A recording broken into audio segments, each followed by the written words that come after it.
Yeah, hello and welcome back. We are back live at ConWorxx II, and I'm having two wonderful guests here. Martina Fuchs of the jury Spiel des Jahres, Game of the Year, and my very special guest of honor, Stephen Buonacore, the Podfather of gaming. But first back to Martina. Martina, how are you? Hey, I'm fine. Thank you very much for the invitation. Yeah, it's really my pleasure, Martina. And Stephen, how are you? And where are you? So we saw some Twitter photos, or I saw some photos on Twitter. Where are you, Stephen? What are you doing? Yes, I've been posting my current adventure on Facebook and a bit on Twitter as well. I'm currently in Birmingham, Alabama, the southwestern part of the United States, and I'm on a road trip. I picked up a car in Kentucky, a very bright yellow 2021 Corvette. A dream of mine to own one of these. I've been dreaming since I was 18 years old. And of course, now that I'm old and retired, I can waste money on things like this. So I'm very happy to be driving it, and we're driving back home, and we've taken a long trip, like 5 days to come back, just because we're having fun doing it. So that's wonderful, and to all of you, of course, you know what retirement means. So it's a really bad time. You're having no fun, and you're thinking about some cars in yellow color. So it's horrible. No, really, Stephen, I It's love terrible. hearing this. Enjoy your time. Really enjoy your time. Thank you. So this is wonderful. And we are having Markus Pöppelschieber here in the chat. He's saying, "Hey everyone." So hello, good seeing you, Markus, and seeing you in person in 2 weeks from now. So I'm looking also forward to that. But the topic for today, for the next 3 hours, is how's the gaming year 2021 so far to both of us, so to all of us, to all three of us. And maybe we start with Martina. So how was your gaming year? So for me, it's very exciting because it's the first year in the jury, ended this year. So it was very exciting for being in Berlin and choosing the game of the year. Um, and of course, for me, it's very different playing than I was playing before I was in the jury. So I play a lot of games, a lot of new games, a lot of very short games. Mhm. And it was very interesting. And I think the most games I played were really cooperative Mhm. and with a story. So we have a lot of story games in now in Mhm. this year. So Stephen, is this a trend? Do you see this over there in the US, if I may say over there, as well? More cooperative games, more games that tell a story, more narrative games, or do you think no?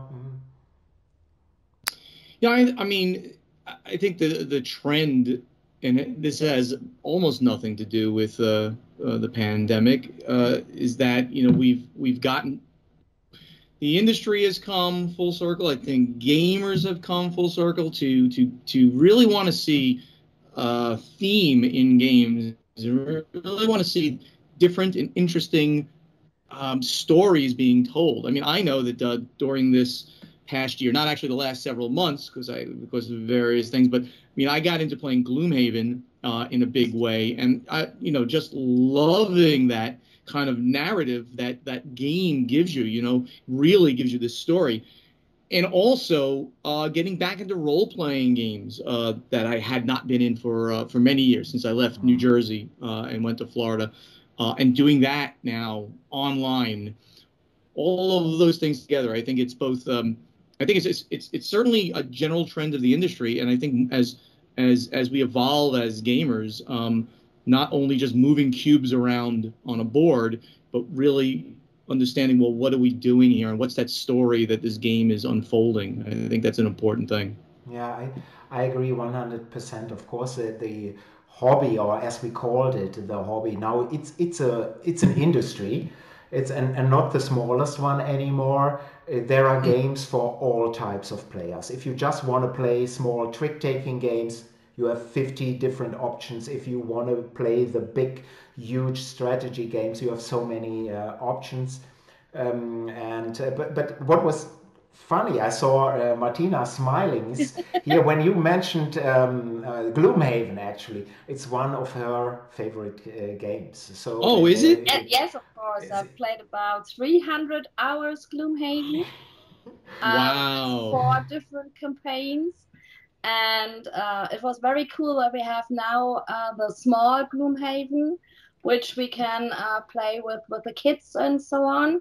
So I really loved the Jaws of the Lion. I really loved what Isaac have done with this game and with the tutorial. And it's so cool that you have such a game like Gloomhaven. In 5 scenarios, you've learned about all the rules. Yeah. And it's so nice with the tutorial, and I really love that. Yeah, and please go on, please go on. Yeah, I have not cracked open Jaws of the Lion, and in fact, my girlfriend and I, have only gotten to get our characters in Gloomhaven to like 9th level. So we're both waiting for the moment where we can retire them and open more boxes and do things. And you mentioned Isaac. I can't talk more highly about what he has done in the creation of this system. For whatever the game currently goes for, now $125 or something, you get so much gameplay. You said, Martina, you got something like 300 hours already, and it just goes on and on and on, and the story is so amazing. It's an achievement that I think is unparalleled, really, in our industry, what he did with this game. And I always talk so highly about him and the company and the games he's created. Yes, absolutely. Please, Martina. And one of the really best things he has done is the Jaws of the Lion, because the Jaws of the Lion was a small Gloomhaven for about 40 euros. I think it's about $40. So you don't have to give so much money to buy it, and you have a small campaign, and you have the tutorial, because Gloomhaven, when you open the box, you need 2 or 3 hours for putting everything out and so on, and then you have about 20 minutes to set one scenario on, and with Jaws of the Lion it's only 5 minutes, and right. You have a sheet in it where you've been told where to put everything. Yeah. I really will like to have this in every game. Where should I yes and no. By the way, you are corrected here, Martina, by your I can't say better half who's in the chat. It's Björn. He's saying 60 euros, not 40. So you immediately get a correction, but that's okay. And by the way, there's Panda Angel, and she's saying it's a Podfather. So greetings to you. So Panda Angel is also saying, agreed, there needs to be a reboxing instruction if it comes with a good insert. Yeah, but getting for a second, I would like to stick to what you both said and Isaac. For any tabletop company, it would be an achievement, a major achievement, to bring out Gloomhaven and also Jaws of the Lion for any company, with all help, with a huge development team, but for a small company, especially, that was one of the first games of that company. Of course, he had testers and help us, but it was the sheer determination and the creativity by Isaac and his team to make this happen and to believe in it, because it was not a 10 euros game. Let's see, and we can't lose that much. No. And I have to say, and as you both say, this is brilliant. This is really brilliant, and really one of my highlights as well. I know Gloomhaven is not a game from this year, but we are talking also about our highlights here, what we see. And Martina, to you, why hasn't this been Game of the Year now? It's too large, too complex, we have it on the long list. yeah, right, right. And what I think personally is what is good, what we are seeing here in the German Jury-Spiel des Jahres, that more and more younger people are coming in, and people who have different backgrounds than maybe the jury 15 years ago. So we are seeing all the international influences now, and players who know that a family type game or winner of Spiel des Jahres can't be a 5-hour game with 40 pages of rules, true. But if you know what can be achieved in any game, this is helpful to evaluate the winner. So I'm really grateful, and I'm not saying this because you are here. I think this is really what is needed and what will hopefully continue in the future. Yeah. So thank you, Martina. But what highlights do you have here? What other highlights apart from Gloomhaven? The new Dune Imperium. Mm-hmm. This is Dire Wolf, and is there a German edition? It's a German edition from Asmodee. Asmodee again. Stephen, by the way, sorry for interrupting. Have you already bought Asmodee now? Is it done? A done deal? Or have I? Did you say? Yeah. So, we should get to that. No, no. But we should get to the whole Asmodee being selling itself again. But let's talk about that after we talk about what other highlights we have in gaming. Yeah. Martina, you just mentioned, which one was it that you mentioned? The new Dune Imperium. Oh, Dune Imperium. Yeah, I did play that.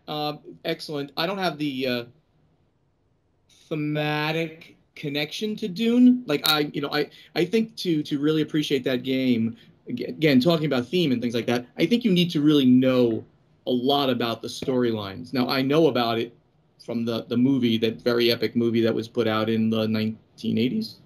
Okay. Right? But there's a lot of stuff in there that, like, those cards, like, to me, they were just playing cards. If you know what I'm saying. They didn't have, I wasn't playing this faction thing that I knew about because I just didn't know about it. So for me, the game was very solid worker placement style game, but I did not feel Dune because I don't know Dune as well as I think I hopefully will, coming with the new series and things like that are coming out soon. Mm-hmm. Yes. So I read Dune, and I watched all the films, and you have to watch the new film. It's really good. So and then you really feel the game. Mm-hmm. So yeah. And I'm really excited for the next guest. I've got this. Yesterday. Ignacy will love that you're having the it. next Dune game. So it's now out in German, and but I didn't have time to watch it really or play it. You're a slacker. You're a slacker, Martina. This is horrible. No, so many games. And Marcus in the chat is confirming the new Dune movie is great. Really loved it. Although I also like the 80s movie. So there is a new one out this year, I think. Yes. Yeah. When did it? It's not out yet. Is it out now? It is out. In 2 weeks. In 2 weeks. Oh, it is out. No, it's since 2 weeks. Since 2 weeks. Okay. We watched it last week. Yeah. I have not seen it, but I will. But I've been on a very long road trip, but I will see it, and I will. I guarantee enjoy it. So if it's out already in the U.S., I will definitely go to see it. Yeah, and I for the game, I like the combination from worker placement and deck building. Mm-hmm. So that's a very nice combination. And is deck building only a tool in the game? So you're doing much more, and deck building is a part yes. of the game. Yeah, this is something that I really enjoy. When I also enjoy games like Star Realms, where deck building is the game. It's what it is. But I prefer games where it's just a tool, a part of the game. So I may be interested, although like Stephen, I'm not into Dune at all. I tried to read when I was a teenager, so in the 1930s, I tried to read the book, but I never made it even to the midst of it. So I'm not a Dune fan.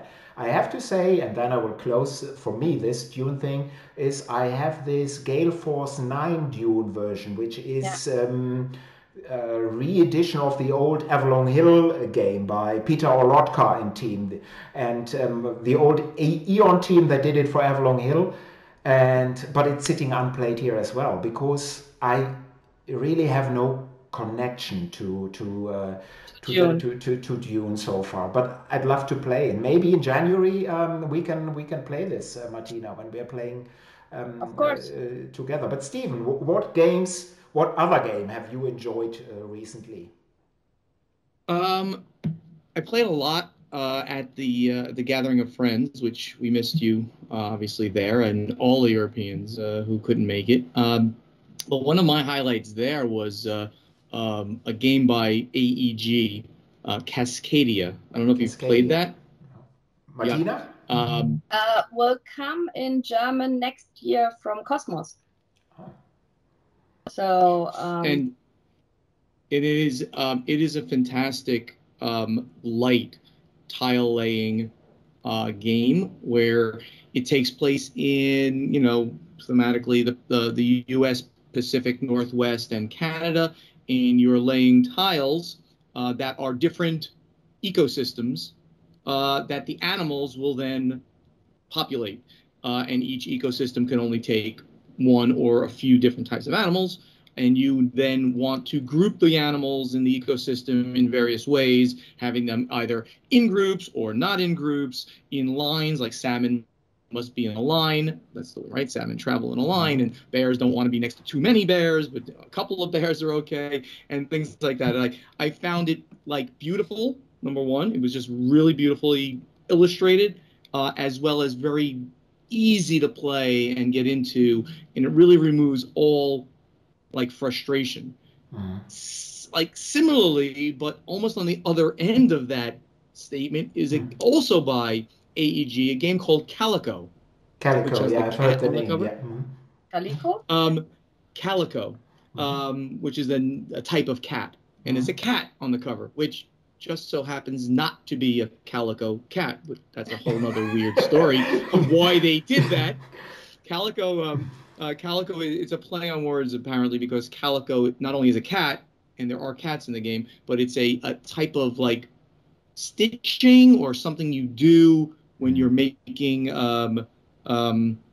quilts, or what maybe just when you're knitting. I don't know, one or the other. But it's a brain burny puzzle. Now, I'm sure some people would say, no, it's not.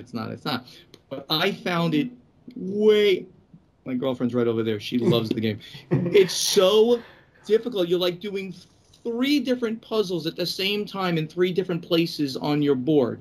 And it just made me crazy. So I was way frustrated with the game. So 2 games that are using essentially the same mechanic, one in this ultra heavy way and one in this nice, light, chill way, where I can just sit back, have a glass of wine, and enjoy myself. I much preferred Cascadia and really liked it a lot. And Calico, while I would play it again because I see it's a very good game, I can't play it often, and I can't play it seriously because my brain starts to melt. Some of those games that Uli makes too, my brain starts to melt. It's too hard for me. Yeah, that's really Calico is for me feeling like work. It's not fun. It's like work. And so you've played it too. Okay, good. Yeah. But it's not my style of game, really. I don't like the thing that you have only 3 tiles you can search and you can get, and you have no chance to put them away and get 3 new tiles. And this is really one mechanic which I think it's a bad mechanic. So it would be better that you have a chance to get 1 tile out of the box you don't see or so on, because often it is that you have laying there tiles nobody wants, and then they laying there, and you have to get one tile and lay it down on your kilt, and that is a mechanic I really don't like. So for me, Calico is not the game I would like to play any longer. Okay, and Marcus here in the chat is saying Calico is a nice brain burner. So I think everybody, I haven't played, but I'm playing way too few games. I'm only testing. So I haven't played it, but I think Martina, Marcus, and you, Stephen, are saying it's a brain burner. It's really, it's a very brainy game, Stephen. But it is actually it's a very solid game with and there is a market specifically for this kind of game, and it's interesting that AEG brought out both. They're similar in the fact that you're putting tiles down to group things together to score points, so that the similarities diverge. But they brought out both of these games at almost the same time, and they will both appeal sometimes to the same people, but definitely one to people who want to really solve puzzles, and the other one who wants to just relax, hang out, chat around the table while they play a game. Very different experiences, for me at least. And Cascadia is definitely my style. And it gets us back to that point where it's so great that in our industry now there are so many games for all play styles. So if you enjoy this part, you have these choices. If you enjoy these type of game, then it's there are enough options as well. And Björn is saying I shouldn't ask Martina about Star Realm, so I won't. So don't think there's a question about Star Realms. But Martina, I actually would like to know more from you. I think this is interesting to some of the viewers as well, what you're doing in the jury game of the year. So I think this is true, that there is 2 times when you need to do a little bit of work. So first thing is when you determine the nominees. So you spent about 30 minutes writing the names down of the nominees, and then that's done. And then a couple of months later, when there is the ceremony for Game of the Year, for Spiel des Jahres, you determine, we have nominated these games, it's done. This is all your work. This is what you're doing, right? Nothing else. That's it. Nothing else. Nothing. So we're playing about 200 or 300 games we are testing through the year.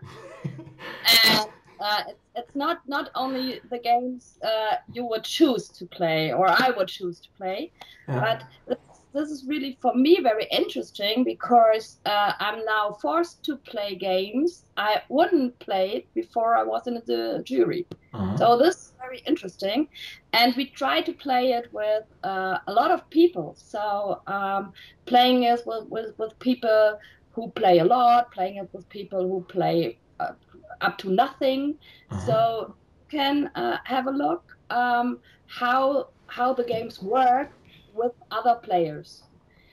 We couldn't do that because of Corona. It was we haven't had the chance to play with so many people, but I think we did this year a good choice. And then you have to think about, we are 10 people in the jury, and everyone is playing between 200 and 300 games a lot of times. And then we have a forum. What is it in English? An online meeting spot where you can talk to each other and see, because this is actually also what I'm thinking. So you're playing that many games. Next jury member is playing that number of games. But at a certain point, especially because, let's say, there are some interesting games, you need to play them with 2, with 3, with 4, and different groups, of course, to see different players playing the game. There needs to be some networking. So Martina, probably, is this true? You are saying, take a look at that game, or how is this working? I'm just curious. I want to get all the details here. Okay, we have one Excel sheet where every game is in, and we just do a little point how we like the game. That's all. It's good, it's middle, or it's nothing. Three times. And when 4 or 5 of my jury members has said that's a very good game, so I will play it. If there are 5 or 6 jury members who say, no, that's nothing, I can think about if I would like to play it, or if I say, okay, I don't need to play it any longer. And then we have this online platform where we can talk about all the games we're playing. And we can talk about mechanics or rules or so on.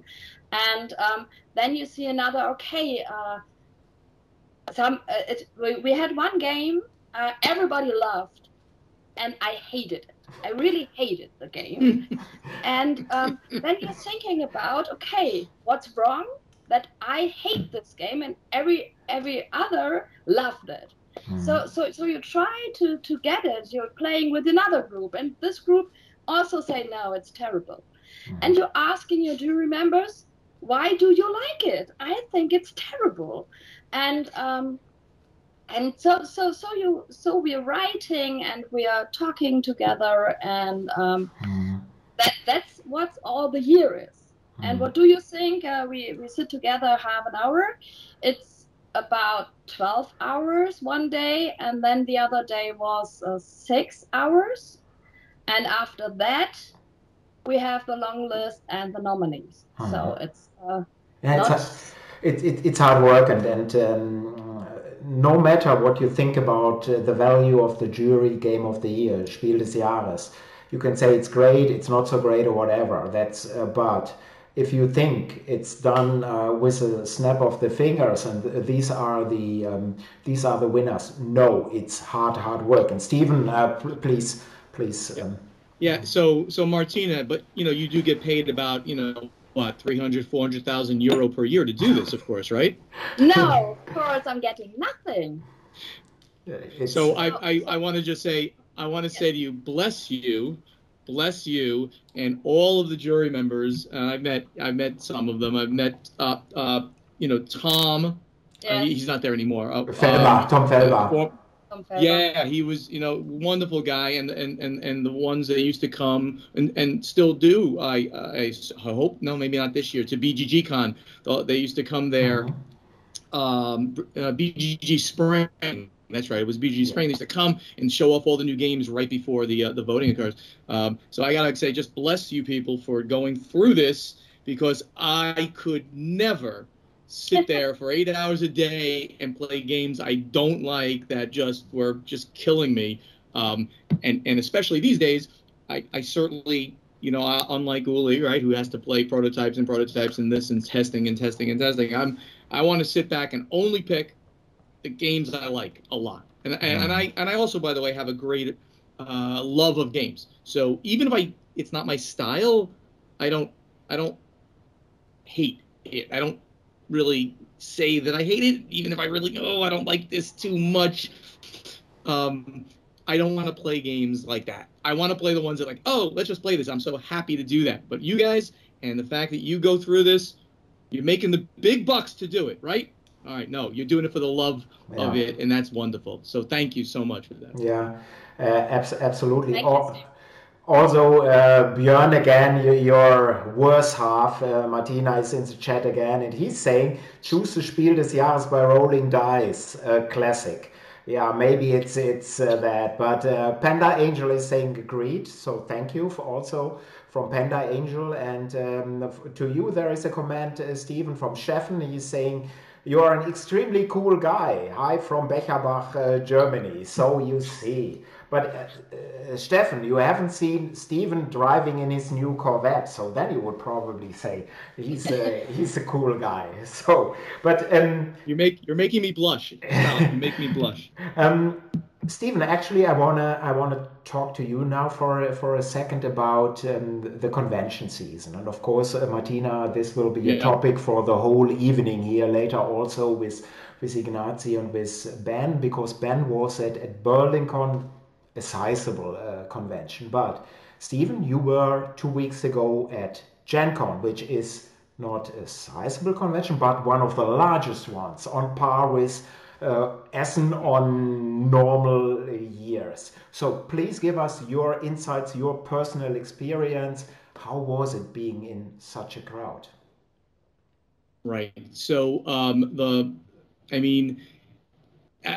it's going to be very hard for me to describe the feeling, but I'm going to try. And from the moment I got off the plane in Indianapolis, and I got off and I started walking through the airport, like the hair on my arm started going up. I was like a child. I said, like literally said out loud, I'm back. We're back. This is happening. Gen Con is going to happen. So, all right. So for the world who's listening, Gen Con is the largest North American convention on a normal year in 2019. 70,000 people. Very in the same realm of numbers, a little bit lower possibly than the Spiel in Essen, but this huge, huge convention.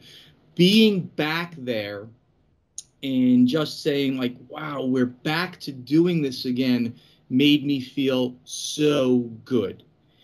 The convention itself was excellent. They did all of the necessary precautions to keep people safe.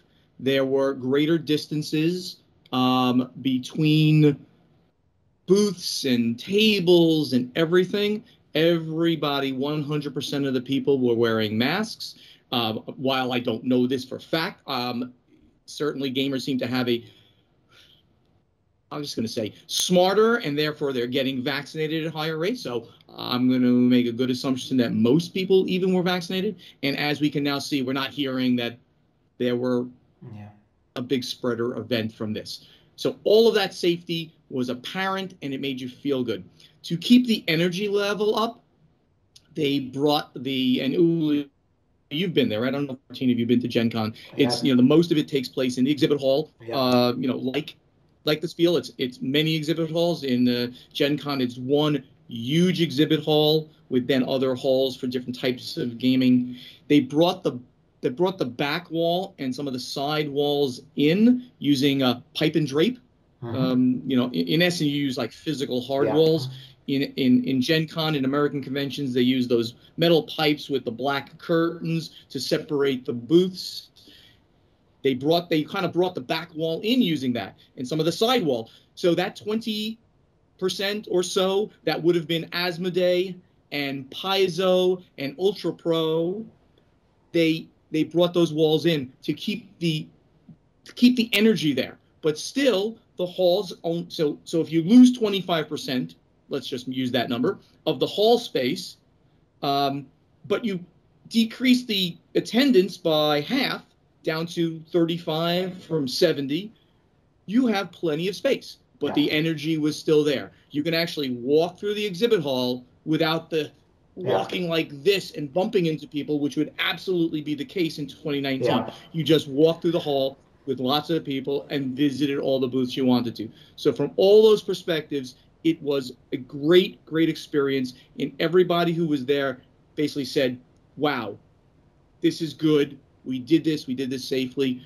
It's like a step to normalcy, a small step, but an important step. Yeah, I agree. I was a little bit scared when I saw a few photos but they were done right before the start of before the opening of the exhibit halls. And I know in normal years and in 2019, when there was on Thursday, when it was about shortly before 10 o'clock, you can't see anything. You can't see the floor space. You can't even fall because it's impossible. People are standing like that, and then the doors are opening and people are going in. This year, you could see the floor space, but it was still pretty crowded. But I think these are the neuralgic, is this even a term in English? I'm not sure. The problematic spots for any mass event. If it's sports, if it's gaming, entrance, exit, this will be in the foreseeable future won't change a lot. And there are basically only two options: not attend, and this is a personal thing. I'm not feeling safe. Please don't attend, stay at home. I feel safe, yes, Sure. I can do it. But if you attend, please be vaccinated. I think this is one thing that you all should do. And still, there is no 100% certainty. There's no safety that you can't say, I'm vaccinated, I wear my mask, nothing will happen to me. And everybody has to think about this for themselves. And then Yeah. we'll see. Personal comfort level, obviously needs to be the overriding factor. If you feel comfortable enough with the precautions in place, I did. I went. I felt safe. I even like as you were mentioning, like when that kind of the big rush, and you see it more at Essen than any place when that hall they actually use one of the halls in 2019, that first like hall after you come in, and they just packed people in there, which is amazing. I don't know what they're going to do this year. Obviously, the attendance is going to be much lower. At Gen Con, people I could in the morning. I had an exhibitor badge, so I was able to just walk in and go and hang out wherever I wanted to hang. But if I didn't, if I was a regular attendee, I could have stood outside that area.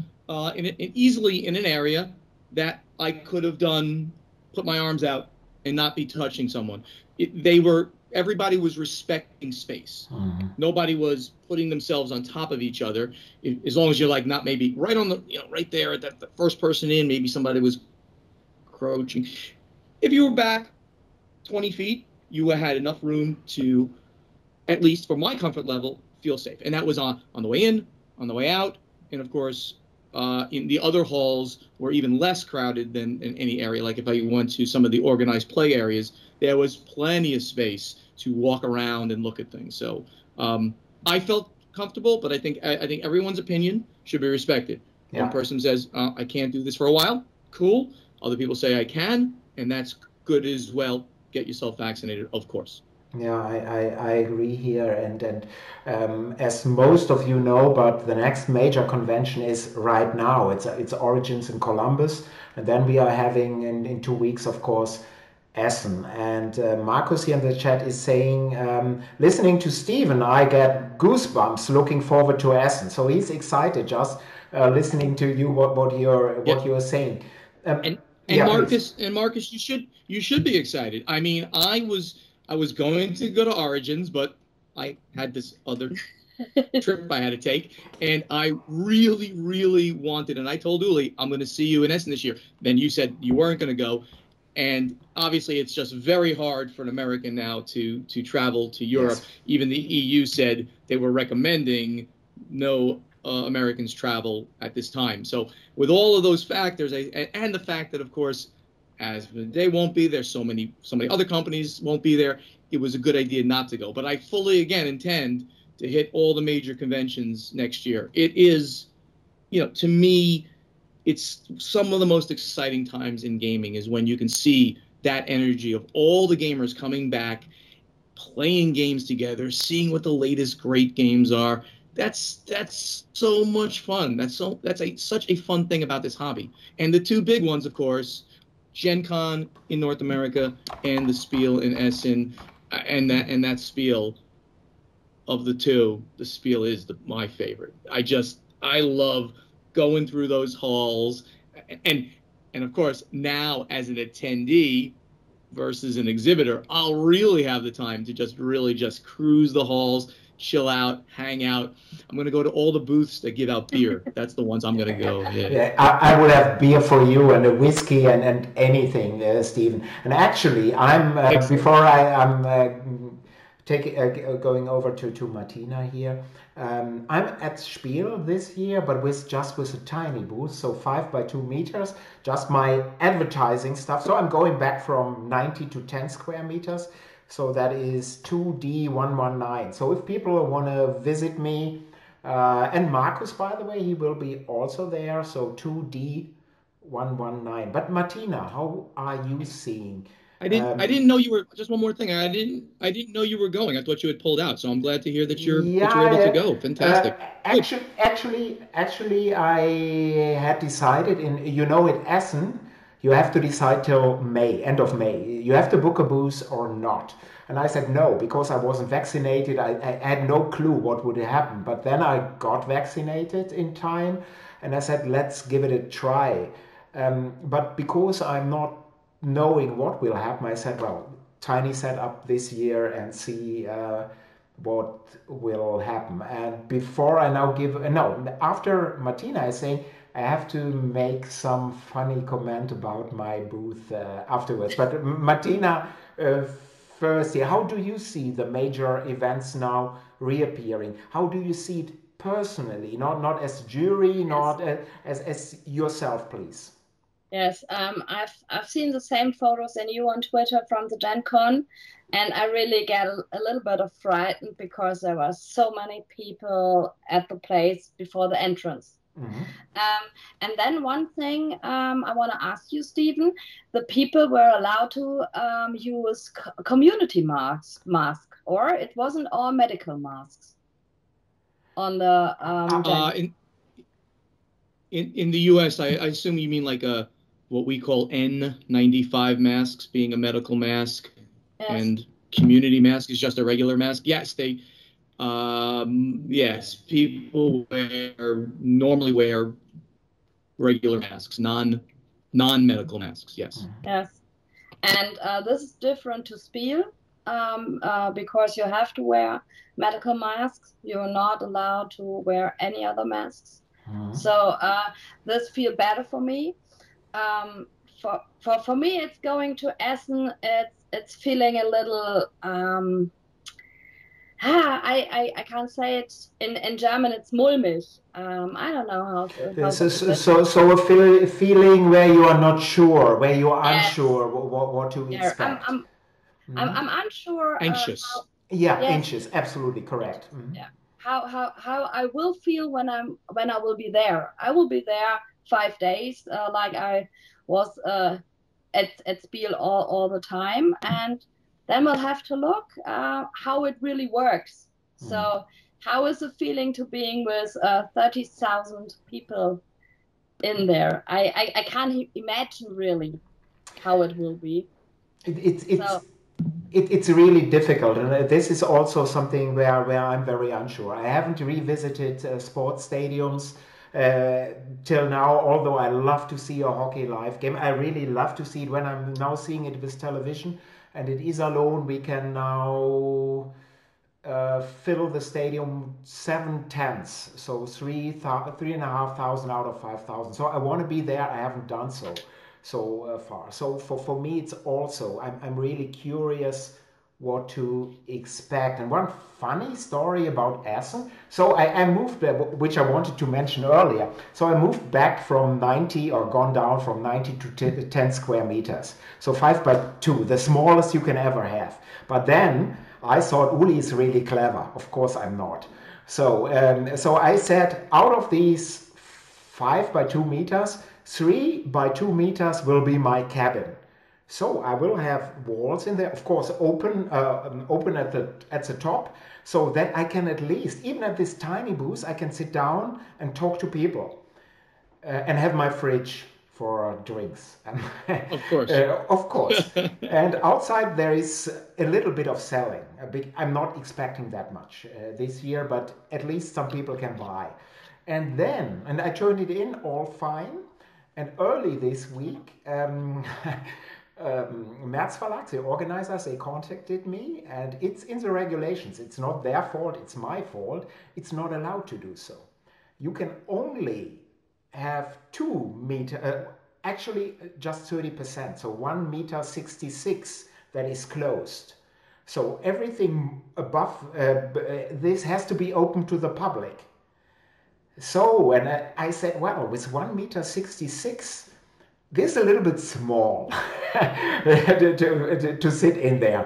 So they were gracious and allowed me to have 2 meters. So now I have 4 square meters. So it will be basically sitting me in there with my fridge.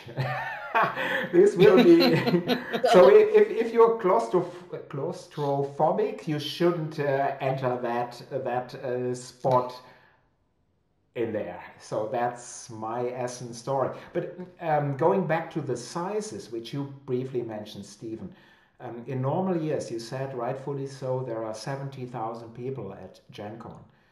And at Essen, the official numbers are 200,000. But you see, the difference is because of the totally different counting system. At Essen, Right. if you have a 4-day pass, you are counted 4 times. If you at Gen Con have a 4-day pass, you are one person just there. That's why the differences are there. And you think, wow, 70,000? It can't be that big. Yes, Gen Con is huge. Yeah, I'm again, in my head, they're close to the same size in numbers of people. Probably Essen's a little bit bigger, but not 70 to 200 as you just described. It's probably 70 to 75 or 80. But still, a lot of people will come and they'll buy a 1-day pass to Essen, and therefore one person won. But most of us have 4-day passes. We're not 4 people, we're just one person. So they're both tremendous events in size and in energy and everything like that. So I'm and of the two, as I just said, I mean, I prefer Essen. From every perspective, including the business portion of it and the fun portion that I really expect to have next year. Yeah, so we must have you back. Just a second here for the chat. So Marcus is saying at least he was inside a sports stadium twice already, but it was of course outside, so not under a closed roof. So Essen will be a different feeling. And hi to Andreas Steding, the designer Andreas Steding. And he's saying, hi everyone, I will not visit Essen this year, the first time in 30 years. I will miss it, but I have no good feelings with this big convention. Totally understood, and a very reasonable response to this. And if somebody is trying to convince people to go or not go, this won't work out. Be responsible. It is also a thing what you are doing for a profession, or how many people are in your household, and all these things have to be taken into consideration. And Nick Case, designer Nick, hello Nick, and he's making a very practical suggestion to me, to my tiny booth. He's saying sit in the fridge. Yeah. I'm really thankful for these comments. And PG Cole is saying, good evening, everybody. Good evening seeing you. But I want to scroll back here for a second. Martina, there's something for you which I did not miss, but I thought at that time we were already at Gen Con. But I think it's a good question. It's Trail in Space. And the question is, or the comment is, the Spiel des Jahres jury talked a lot about bad rule books a few years back and how it might have affected a game's candidacy, so the chances to be nominated for the award. Have rule books gotten better since then? What is your opinion? So I wasn't in the jury at that time. I can't really say how much it has increased or developed. Of course, we have a look at the rule books, and of course, it's very important that people can play the game when they're reading the rule book and not being us or not getting the game explained. So this is very, very important. And when you have a really bad rule, it would be very, very hard to get nominated, because then your game have to be extra good. So we would say, okay, the rule is bad, but the game idea or so on is so good that we can say, okay, the bad rule is only one thing. I I think a lot of people think that we have a list in our mind. The game is like this and this and this, and first time the rule book. Then we look what for components are in, for how many players, and so on. But it's always the whole game we're thinking about, and the rule book is one thing. So it's important. A lot of people ask me about gendering. And this is a small thing. It's very good when it is in, but it's not for me a point that I say the game is bad because of the rules or the game components are only in masculine Britain. So yeah, we had one game like Paleo this year. We've had not that easy rules, and it was not an easy decision, but the game was very good. And I had, for example, the chance to give this game to players which only had played before Spiel des Jahres title. So for Kennerspiel, it's the people they would like to would love to play a little bit higher.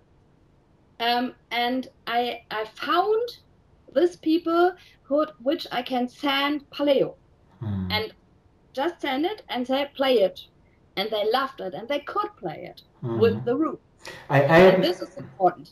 Yeah, I had no problems with the rules myself, but even the designer, so the wonderful Peter Rustemeyer, he said that the rules had problems and they changed it in the second or third print run that they are doing. So, and it's also a sign that everyone sees game rules differently. I have problems with some game rule booklets that others are saying they are almost perfect. But of course, in my opinion, because this industry is maturing, in general, the quality of everything in a game is improving. Its rules, its components, everything, its narrative, its style.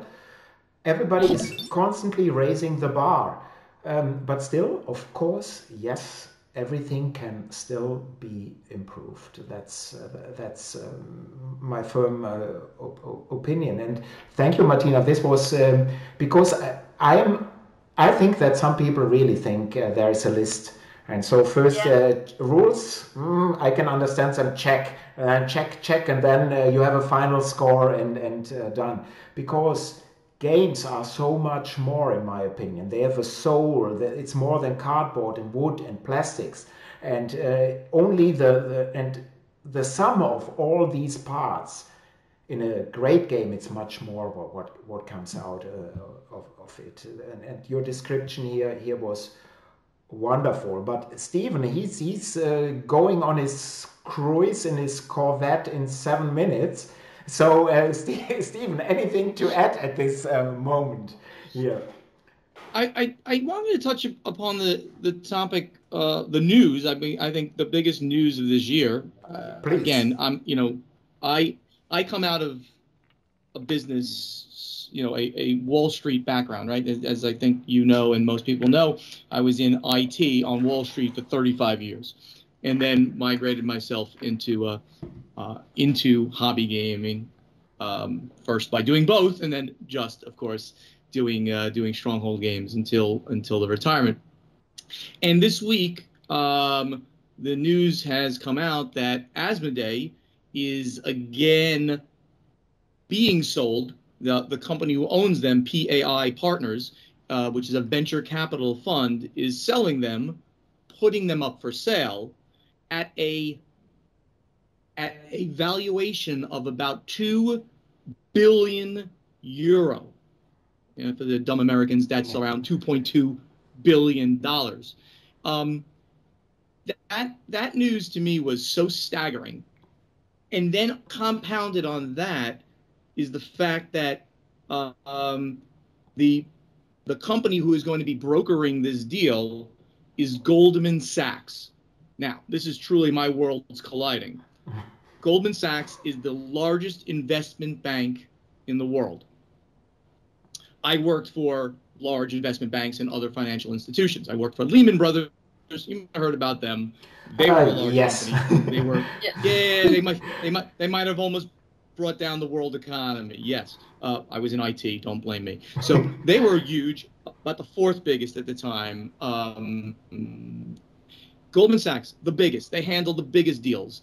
They are the when you talk about it as a public company, you would talk about it as the lead underwriter.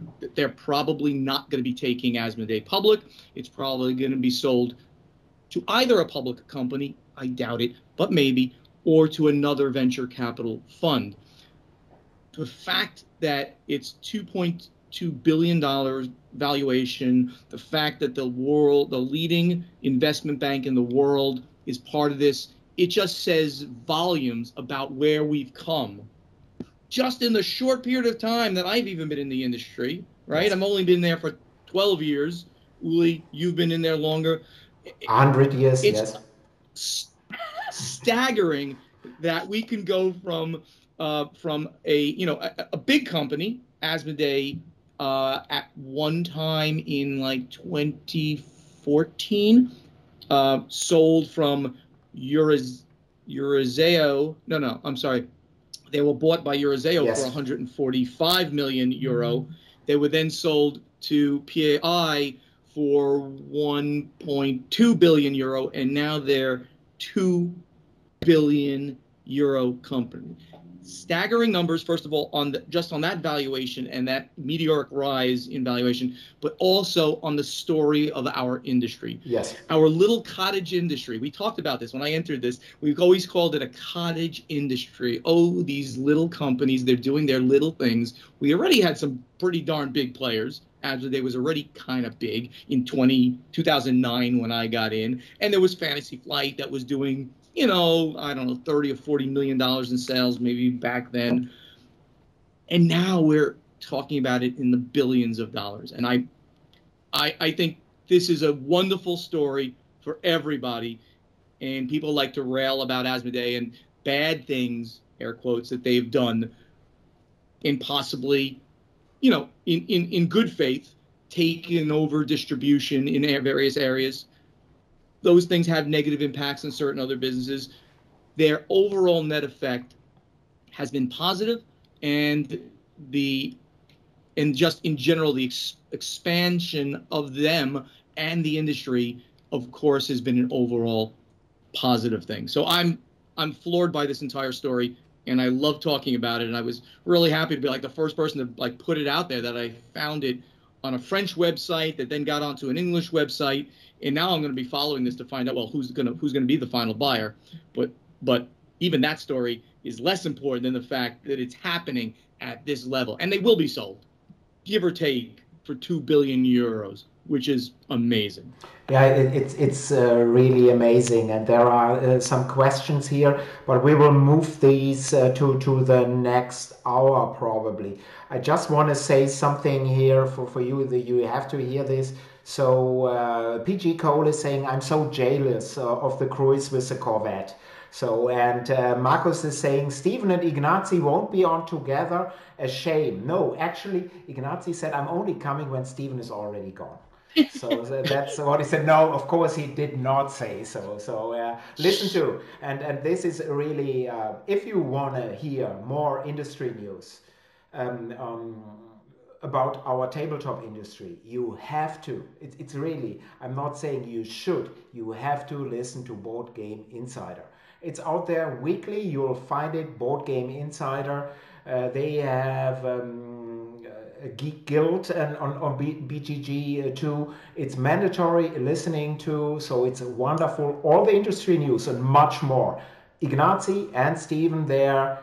Please listen to it. If you're saying I'm an industry pro on Industry Insider, you need to listen to that podcast. It's what it is. Thank you, Uli. Just let me just correct it. It's Board Games Insider. You'd probably find it either way. Board Games Insider. You can get it wherever you get your podcasts if you like to listen.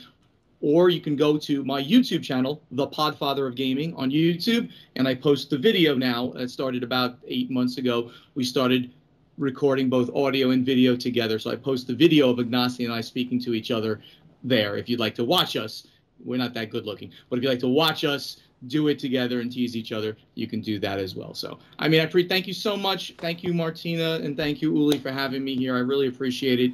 This has been great. And I hope to see you in person like sometime next year. That'd be wonderful. It will be wonderful, and hopefully next year, maybe Origins, because it's moving back to June most probably. So right now I'm planning to be in Columbus in June. Oh, awesome. So we'll see. And people are saying Stephen and Ignacy are awesome here.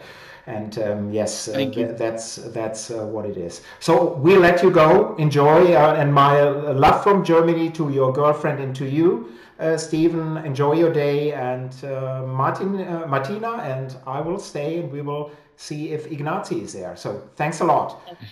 Bye bye. Bye guys. Take care. Thank you. Thank you so much. Bye bye. So, Martina, now you are here alone, and I will see if I get Ignacy, if he is there. Ignacy, I should learn spelling. So, oops.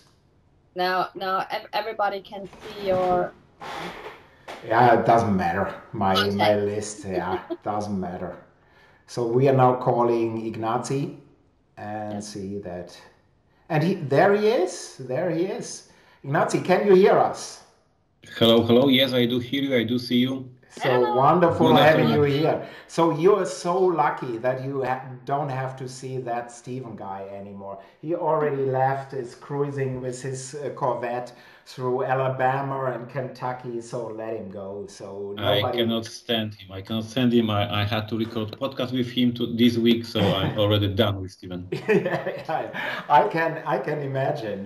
But first of all, thank you for your time being here, Ignacy, and this is wonderful seeing you, especially in busy times. So we are 2 weeks after Gen Con. Your American team probably is at Origins, and in 2 weeks we are having Essen. And by the way, this is Martina from Jury Spiel des Jahres. Do you know each other? Not yet, but now we know each other. Exactly. How are you? Exactly. So and we will continue with our topic, but actually already in the first 60 minutes we moved from topic to topic, so anything is fine. So we would like to continue talking about our gaming year 2021. Maybe now with some expectations also for the last 3 months, which in Europe, of course, are very important month sales-wise. Maybe your gaming highlights, and of course, we want to know, Ignacy, from you, what Portal games did this year. So what did you release? What can we expect? What can we expect at Essen? All this would be wonderful. And PG Cole is already saying good evening, Ignacy. So, hello, good evening. And Björn is saying at Pegasus press event, they had not only a video of Ignacy, but Uli got him live. Yeah, you see, that's the difference. Pegasus video here live. So that's the true difference. But because of Ignacy, I've already get this yesterday. This puts a smile on my face. Thank you. That's awesome. Yeah. But I'm really excited for it. Yeah, and I'm terrified. Obviously. This is the book of my childhood. When I was a teenager, so it was very important for me. And back then, when I was in the high school, I could never imagine, I could never dream. And then, in some years later, I will design an official game set in this world, and go deep into the plot and analyze what can be said more about these events, and create an official game. So for me, the dream come true on one hand, and the other hand, I absolutely feel the pressure that now everybody will play, and they will say something. Somebody will like it, somebody will hate it, obviously. Very stressful moments, as for every creative person, I guess, like for musicians, artists, everyone, right, who puts some effort, some love into the product, and then he puts it on public, and he waits for the feedback. but that's very interesting for me that you're such a Dune fan that I was, and I was reading all the books, and I loved the books, and I was reading it now 2 years ago. I've started again, forgetting it all for the new film and the new games coming, and so I'm now a little bit more excited about the game, and I will take a look. With this book is a quite an interesting story. We talked with Uli a couple of times about the things that how my childhood is different from the childhood from different countries, because now we live in the global village, we have internet, Skype, etc., but our childhood was very, very different. I was, in the communism times, Russia, etc. So back then, when I was getting this book, when I was in the high school, believe it or not, this book was so expensive in the bookstores that I could not afford it. So I had to really, really, let's say, beg, ask my parents to give me money to get this book, because it was far too expensive for me to just buy it. And they were asking me, Ignacy, it's very expensive. Do you really will read this book? And I said, yes, I heard so much good about this book. I really, really want this book. And they look at the bookstore, and it is so thick book, right? It's 600 pages. I said, Ignacy, are you sure you will read this book? Because it's very expensive. I said, I promise, mother, I read it. It's good. And they bought me this book. And obviously the book delivered what I dreamed. It was amazing. And I still have on my shelf this copy. This was 1992, released in Poland. And it was magical experience. But I knew on one hand that the value of it, that how much I had to ask my parents to have this book. And that it was a great story. And as we just said, 30 years later, I'm releasing the official game in this world. So life is crazy, that's for sure.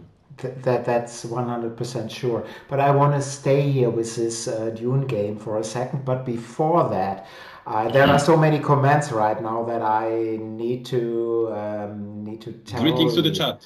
They are really lively, and Marcus is saying, I'm really looking forward to this Dune game. Legends DM is saying, hello Ignacy. But there are also some other comments. Ignacy, you're looking. Nick is saying this looks like Robert Smith's Cure on the cover of the rock band. So yeah, well, there is something in there. Although Marcus is saying Ignacy looks a little bit stressed, seeing his game in the hands of a jury member. I don't know. Ignacy has seen this a lot of times, so I doubt it. And another comment is, I have a friend and wife going on an airplane flight and plan on playing Imperial Settlers. Roll and ride on the plane. So Ignacy, your game is above the earth.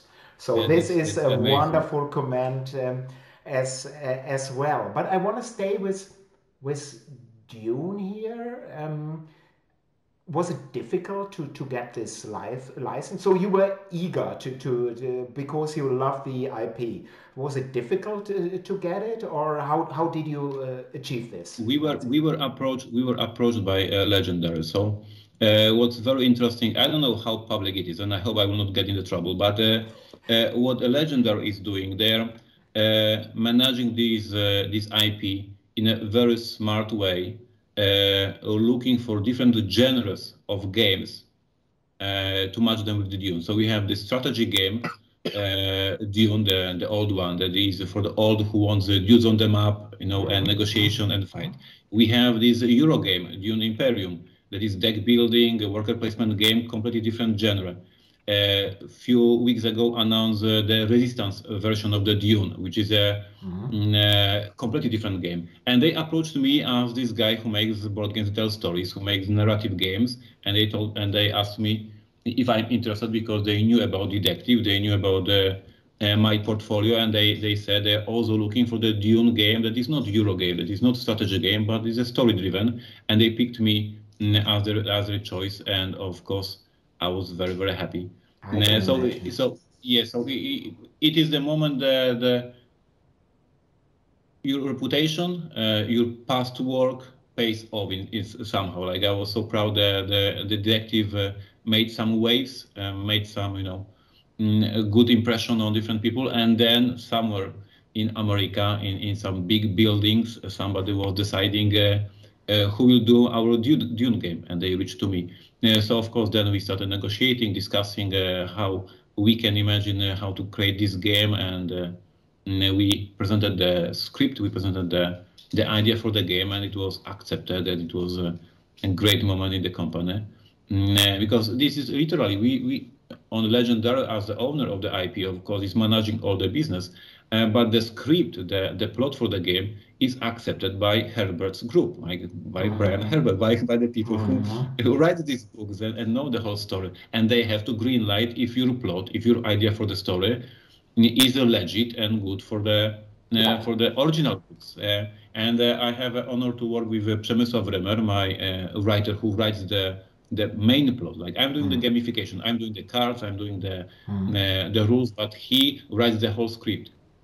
And Przemysław found in the base book of Dune, the one written by Frank Herbert, one small sentence. This is like one paragraph when one of the characters says something very, very important.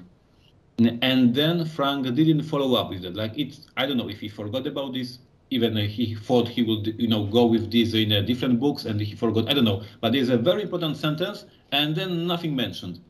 And we reached the Legendary, and we said, "This is the sentence. It looks like a very important thing. It was never described later in the books. Can we go with that?" And they say yes. This is indeed Frank never described that, and you found it, and it's very, very interesting. You can create a story about this one part. So for all of hardcore fans of Dune who know this book, by heart and know all the paragraphs, they will recognize, oh my God, this is this part that never was explained in the book, and we will allow players to be on Arrakis and be in these events.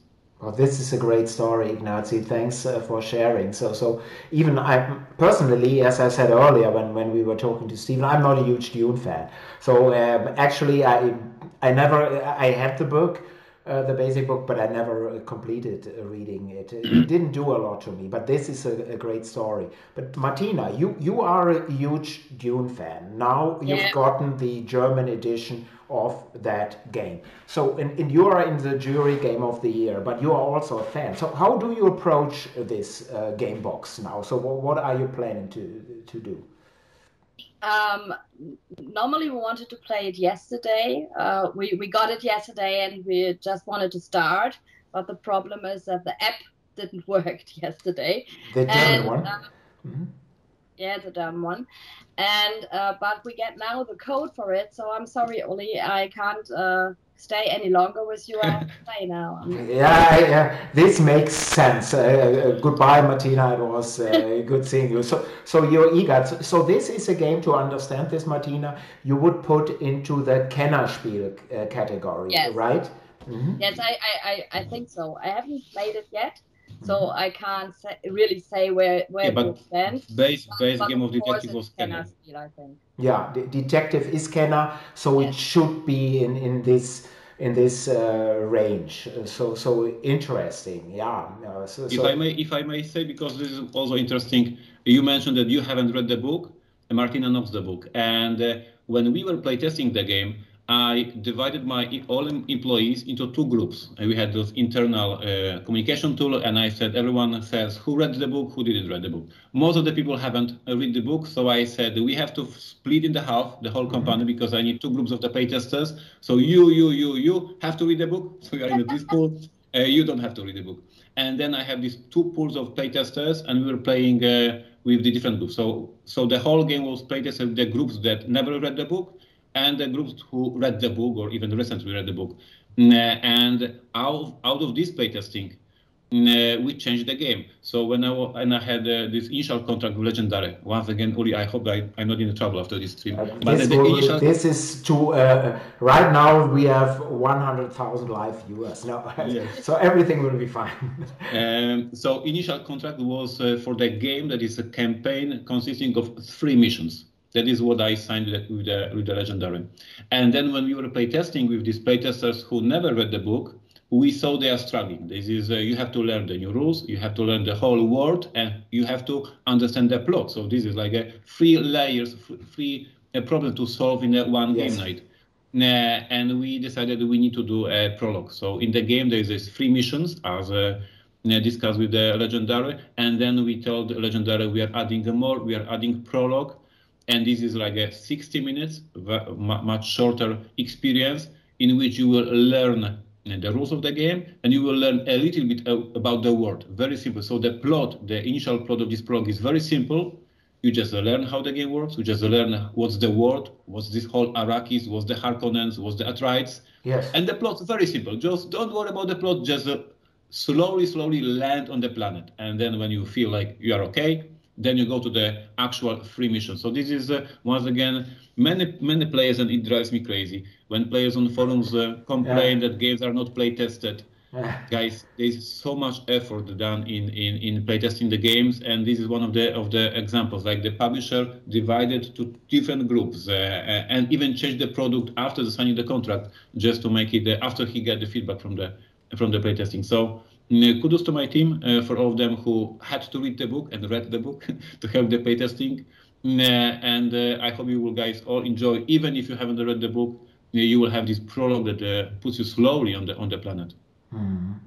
And there are already some very positive comments, and thank you, Ignacy, also from the chat from the viewers that you shared this story with us. And Marcus is saying, sounds like a dream come true to be approached by the IP owner to make a game for a story you love so much. And PG Cole is saying, I'm no science fiction guy and never read the book, but when I read some parts of Dune House Secrets, I couldn't get enough and dived instantly deep into it. So it really seems to work. So and Martina, this makes your life also so much easier, because you mentioned earlier that you need to play 200 to 300 games and then have your nominees and then have your winner. Now you have the winner already played 3 times and done. So you can enjoy some other games.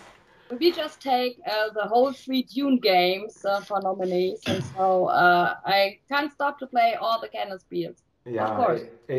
Absolutely. I agree in this. But maybe... again, staying at Dune, the game is, Martina has her copy, so this may be a press copy, but it's available starting at Essen. Is this the official launch day? Okay. Correct. Okay, so out and there... that was quite a ride, as you can imagine. I don't know how many of you followed that. I had to follow that. Legendary changed the date of the release of the movie a couple of times in the last year. So we were just like getting all these updates from Legendary. Oh, we just changed because there's a James Bond movie, so we need to change our opening weekend. Guys, I cannot contact Essen to change Essen. Let's stick to the one day, then just don't move it. So finally the game releases in Essen, of course in Germany and in Europe. It releases that same weekend in America, but releases 1 week later in Poland, because the movie in Poland is released 1 week later. So that was quite of dancing and quite of the stress, seeing all these, the battle between Legendary and HBO Max. Like I learned so much more about the movie industry in the past few months. I didn't want it, but I had to. So that's very interesting for me, because Dune Imperium just released before the movie. So I will tell you why. And this is one of the nightmares I had for the past few months. Mm-hmm. The difference between the Dune strategy game and the Dune Imperium and our game is that our game is a story-driven game and describes events shown in the book. That means in the eyes of the Legendary spoils the plot of the movie. So they were very protective. They said if somebody will play this game, they will already know how the movie ended, and it will spoil them experience. So we had a lot of problems, even making a marketing for the game, talking about the game, to not spoil the story of the movie. And obviously the arguments that the book was released in 60s, last century, and people can go to the bookstore and read the plot, they didn't want to hear that. They say our movie is the most important. When the movie is released, then the game can be released with this plot reveal and describing the events of the movie. But so yes, we had a ton of problems promoting the title, to not tell too much. And we were not allowed to release the game before the movies in the cinemas because, as they said, it is spoiling the plot of the movie.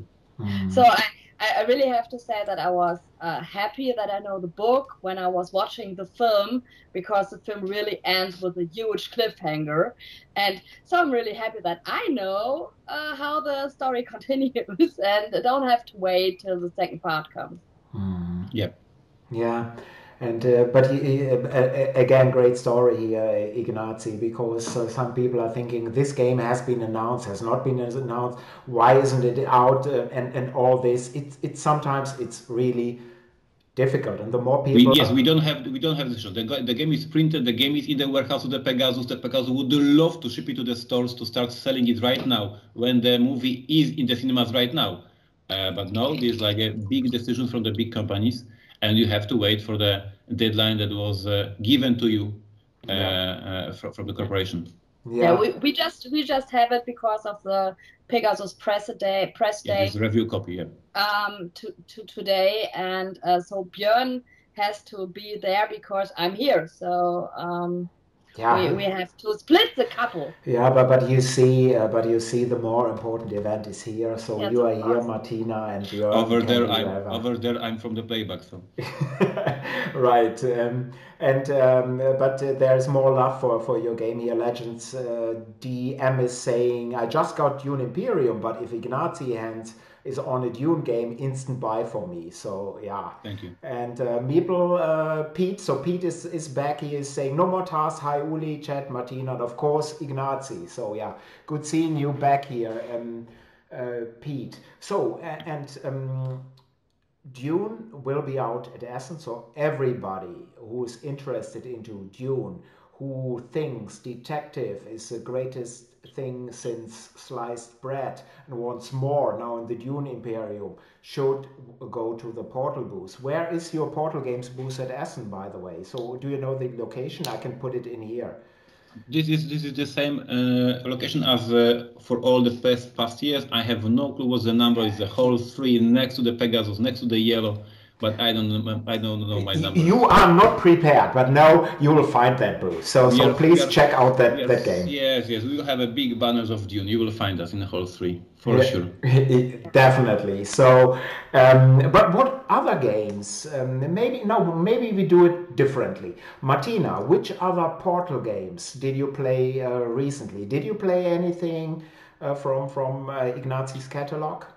No. What's wrong with the jury game of the year? I always say there is something wrong. We don't get any Portal games.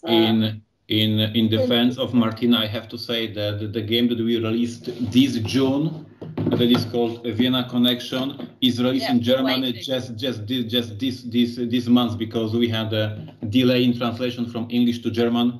So for me, it's like an old title released before summer, and for Germany, it is a brand new game. It is difficult for us and difficult especially for Pegasus, because at once there are 2 detective games released, Vienna Connection and Dune, almost at the same time. But we couldn't make it for the summertime as we planned. Sometimes just things get problematic, and yes, translation from English to German always takes a lot of time. And with these games like detective, when every single clue, every single name, every single date has to be precise, and you cannot make mistake because the whole plot just is destroyed. It takes so much more proofreading, so much more additional editing. And with Vienna Connection, it went even further, because this is a spy game. So we have ciphers, we have secret codes, we have like all these additional layers of double checking and proofreading. And because, of course, it is German edition is in German, so I cannot do it by myself. So we have so much more additional editors who speak German and speak English and double check all these versions. So yeah, with this we failed as a Portal Games to delivered it earlier. So now fans in Germany and reviewers in Germany have 2 games in 1 month, even though it was planned to be few months apart from each other. Yeah, and so you see how these things are happening in an international and global world.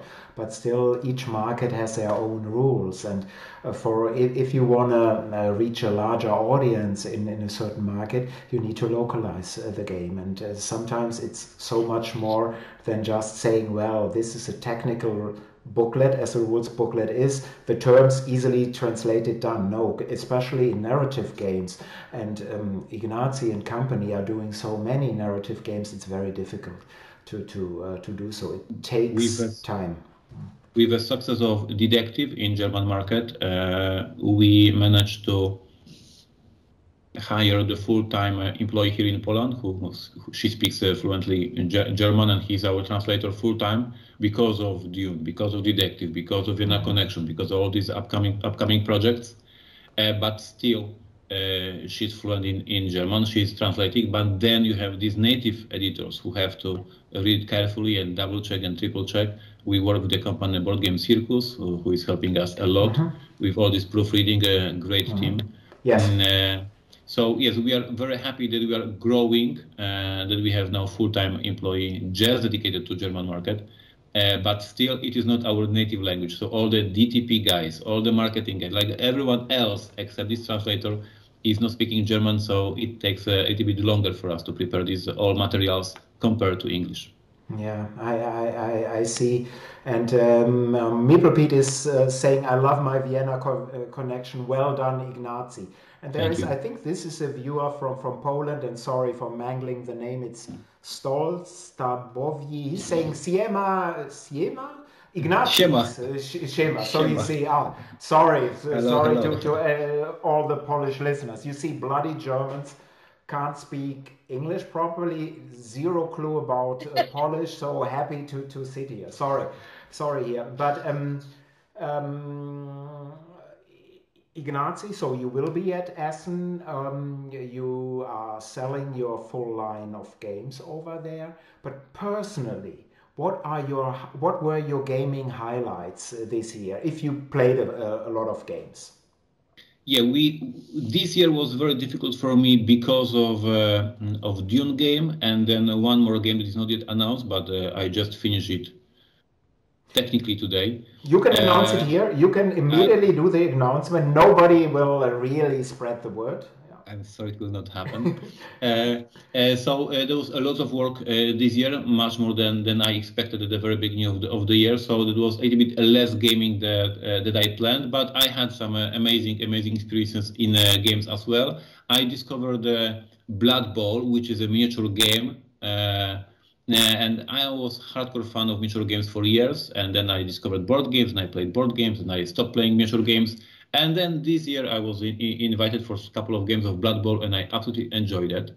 And my highlight of the year was also playing a couple of GMT games, so war games, with my wife.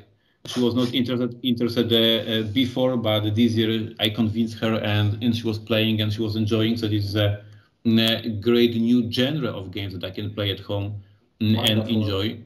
So that was nice. And my highlight is, every single year, is my after hours. So every Monday, a couple of people from my company are staying after hours in the office, and we play board games. And it's the moment when we just are becoming friends, no employee versus the owner of the company, but just friends. And they are, of course, every time attacking me and doing mean jokes. And I'm fighting back. And this is the moment when just we are doing silly jokes, and being like silly friends.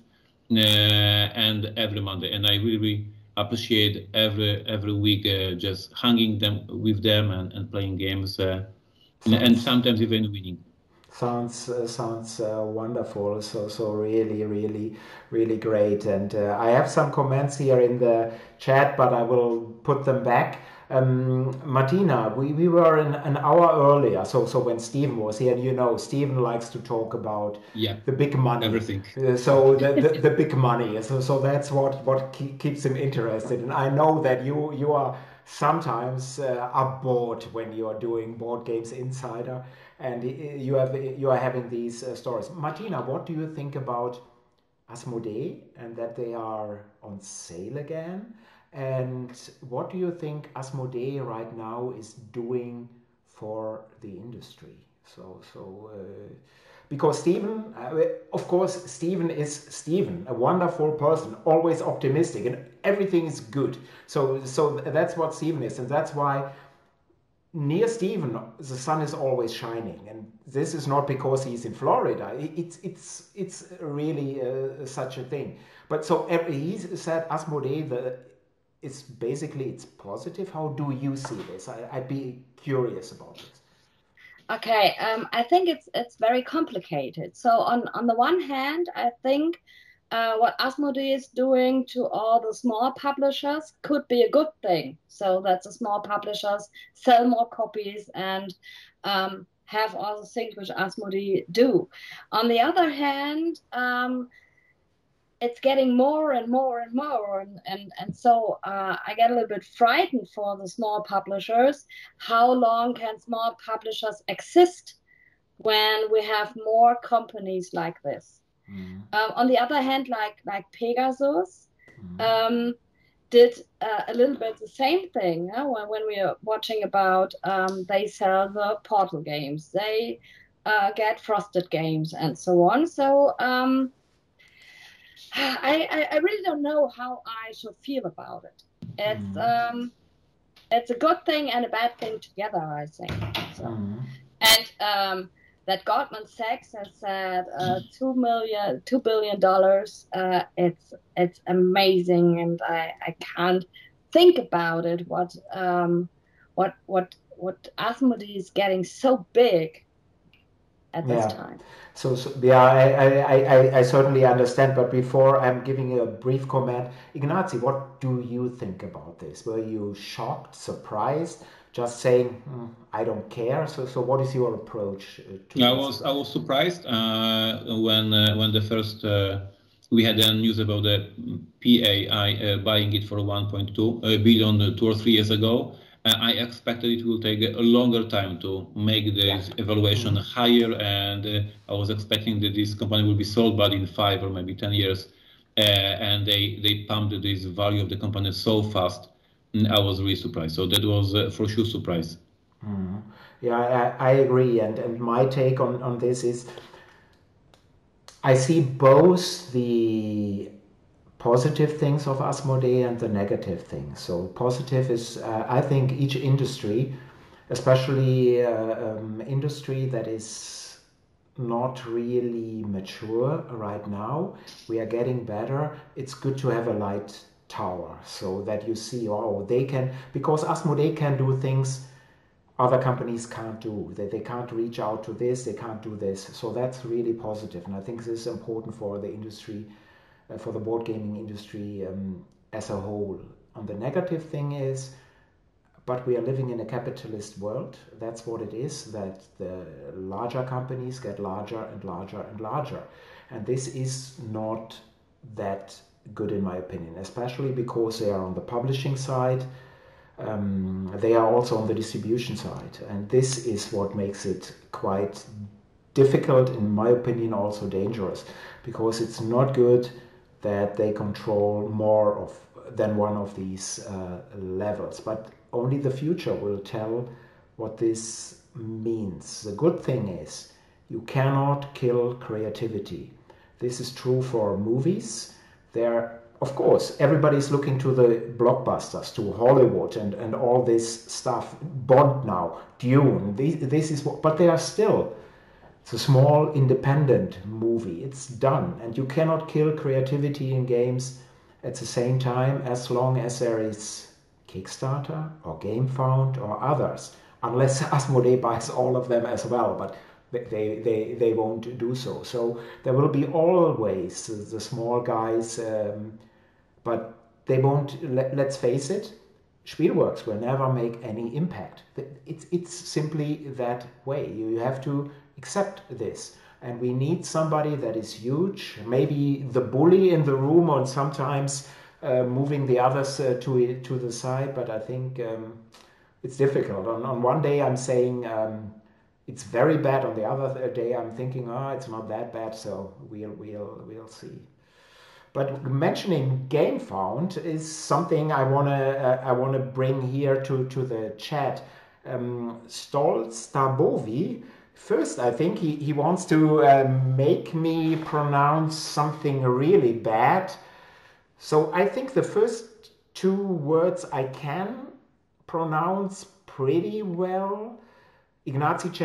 So is this correct? Is this correct? Yes, it is. Yeah, okay. So, but then, and Grzegorz Brzęczyszczykiewicz. Yeah, born in Powiat Lekol Lodi. They are twins. So yeah, this was well, that was okay. But the other question is a really good question, and I wanted to come to this anyway. Can you? He's saying, can you ask about 11, the GameFound campaign? Are you happy about the campaign? And let people who have never heard about 11 hear something more about the game. Yeah, so 11 was our crowdfunded campaign for the game. It's a football manager game. We are playing the manager of the gaming of the football club. You are hiring staff members. You are hiring players. You are training them. You are building your stadium. You are managing the whole club. So it is a resource management game. The theme is a sport. And we received the prototype for this game 3 years ago at Essen.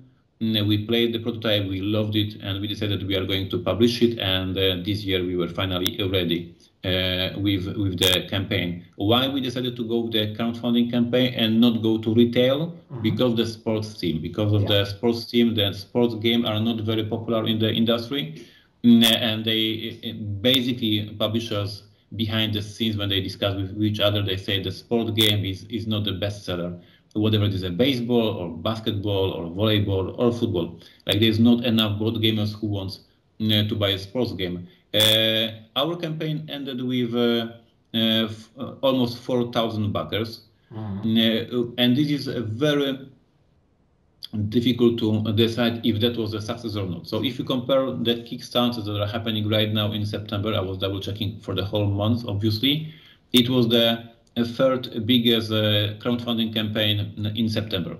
Like average Kickstarter has like 1,500 people, maybe 2,000 people. We had almost 4,000 people. So it was a success compared to other campaigns. On the other hand, me as a developer of this game, as a person who loves this game, as a person who loves sports, I'm really disappointed because I would love to have 40,000 people. Why? Because there's so much people interested in the sport. There's so much people watching Bundesliga in Germany, and there's so many people in UK watching Premier League, and so many people watching Primera Division in Spain. Like sport is so much important, and it is in a TV every weekend in every country in Europe. There are people watching sports. And it is really hard for me to believe that among all of you people watching these sports, there is not enough board gamers who would love to play sports game. So as I said, compared to other games that were on crowdfunding this month, we were on the third space, quite a good result. Yes. Compared to what I know about the everyday living here in Europe, we all love sports. Why board gamers are not more into it, I don't get it. As I said, Ignacy, me would expect 50,000 people backing it because everybody is watching these sports every weekend. Yeah, I can see. What do you think, Martina, about sports board games? Have you ever played one? Do you think, or does such a game? It's a management game, so it's not to put this on record again. It's not a game that simulates one game in 90 minutes. It's you are managing the sports team and try to develop it. So like in video games, Football Manager, for example, is very important. Is this a game that interests you? Would you like to play it? Not from the theme. So I really don't like football. I don't like the most sports watching. But I've played a lot of sports game like FUBA or I didn't get it. There was another game with Football Manager, but it wasn't called like this. 8 years ago. That there is a Swiss game, and then Time of Soccer was from Spain. Yes, time of Soccer, because this is really a managing game. It's not really playing football, but doing a team of it. So this is interesting, but I can guess that there's a lot of people watching football doesn't play games. So I think there's not such a great Schnittmenge. There isn't such a large overlapping of these two Yes, two groups. of overlapping of people playing games and people watch football, perhaps. It really, yeah. It must be the case, but it really has for me to believe how many people on a stadium in Schalke every weekend. Yeah. 30,000, 40,000. And normally it's 60,000 each and every week, but every COVID weekend regulation is 25. In a city, in one city, yes. And then you go how many people in Dortmund and how many people in Munich. And yes, of course. all of these people, some of them has to play board games. I don't believe that they are not playing board games. These thousands of people. But so we have a German online site which is called Unknowns, and there's a lot of football playing and watching people who play board games. So yeah, I really don't know why it's not. But perhaps I haven't played yet a really good sports game. I think perhaps that is the hard thing. I'm going to record a video. I was sick this week, so I'm going to do it next week because I found this very funny comment in the internet, and I'm going to record about this video. When we promote the sport game and when we discuss sports game, there's so many people saying, I'm not into sports. I don't care. I'm not into sports. Don't talk about this game. I'm not into it. And then the funny comment is that, are you really into? And then you name any stupid Euro game. Mr. Feld, Castles of Burgundy. Are you in the Castle of Burgundy? I'm looking at your shelf, and you have a deep blue. And are you into diving? Like really, like the teams are just the teams, yes. And the Euro game designers like Stefan Feld are putting just some random theme on the game, and we are buying it and playing because we just appreciate the designer, yes, and we appreciate the combos and the puzzle and as of the pasted team, like whatever it is, right? And we could ask if you played Caverna from Uwe Rosenberg, are you really into like being the Caverna? Like, no. And suddenly you see a sports game and you say, no, I don't use sports. Yeah. Like, what the hell? Like, why this one theme is so vivid and all others you don't care? You just play Castles of Tuscany or Castles of Burgundy or Castles of whatever. Like, you don't care. Like, it's new felt. This is important. Suddenly sports game, I'm not into sports games. Like, what the hell? Yeah, I think it's really interesting that a lot of people say, I don't want to play a sports game. Yeah, so but if I have it here, I play it. Yeah, you should play every game that comes from Portal Games. So that should be mandatory for the jury game of the year. So anyway, but I think Martina, you had a point.